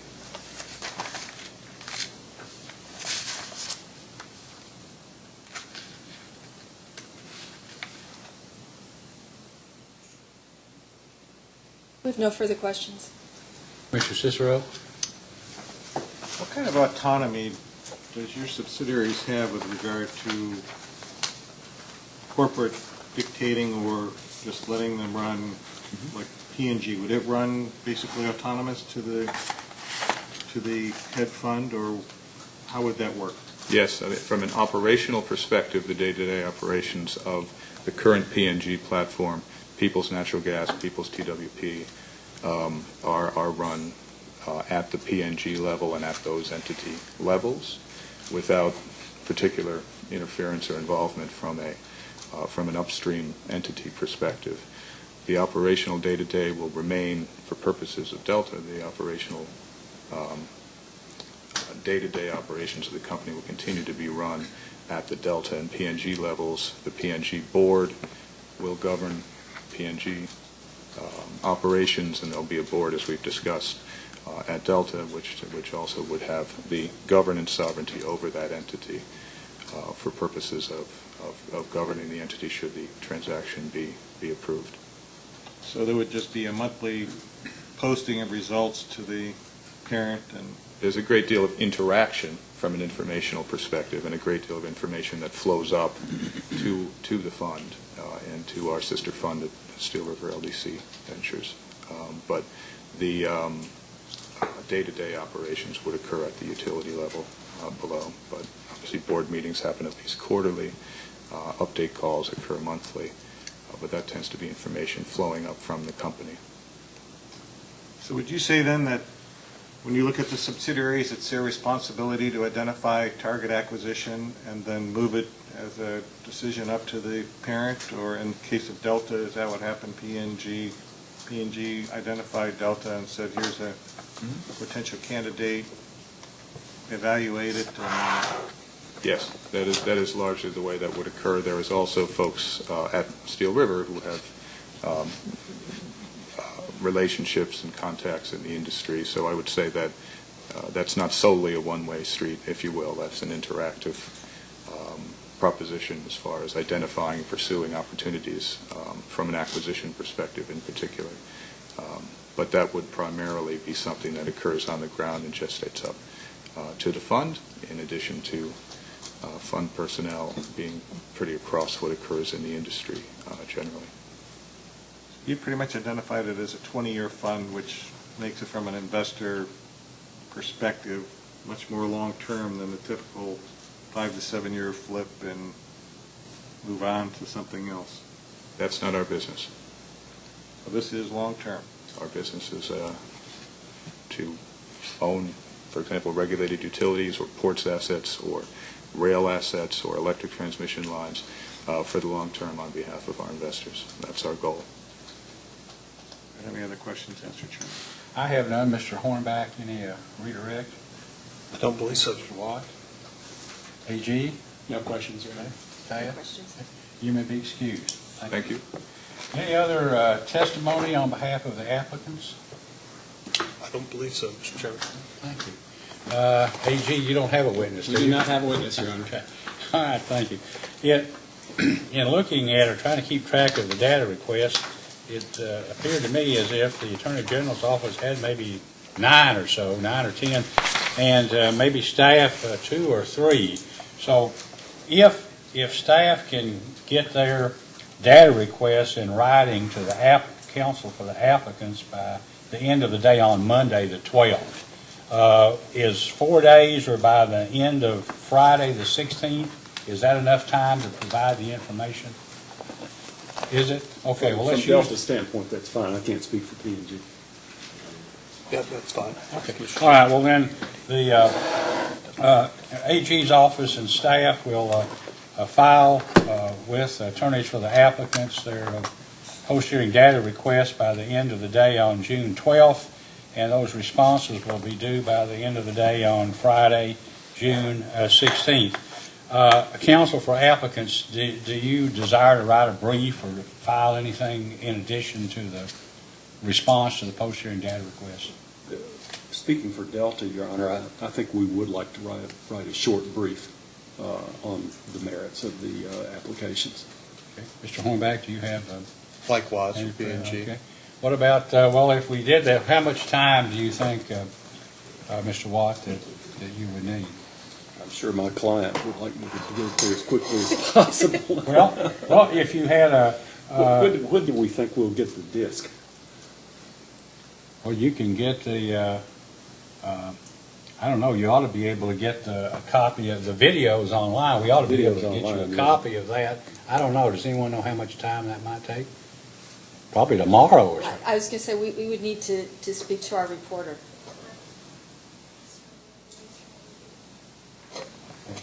All right, well, you're talking about the video and the sort of the outline of the testimony, is that the? Okay. What do you think, Brenda? Pam, do you have an idea about how long it would take? One day next week? Probably early next week. Say Tuesday? Can you get it done by Monday or Tuesday. Monday or Tuesday? Well, let's give you till Tuesday. Then that would be maybe the 13th, if you could get this outline and the video, if necessary, by June 13th, is a week. Could you do it by the 20th, or do you need 10 days? We were just sitting here thinking like around the 22nd would work for us.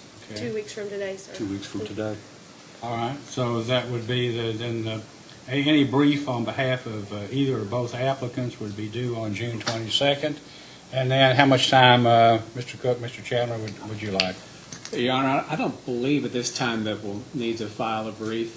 That might change, but by the 22nd, if we do not file a brief, we can file a notice that, we will. If you don't, when you get their brief on the 22nd, if you desire to file one, just provide a notice and Okay. and maybe you could do it before July 4th, maybe by the end of the day on the 3rd. I think that will work, yeah. Simultaneous. Yeah. I think we're just discussing. I think if we're going to write one, we will also shoot to file it by the 22nd of June. We'll Okay, so you provide just file contemporaneous briefs without all right, that's fine.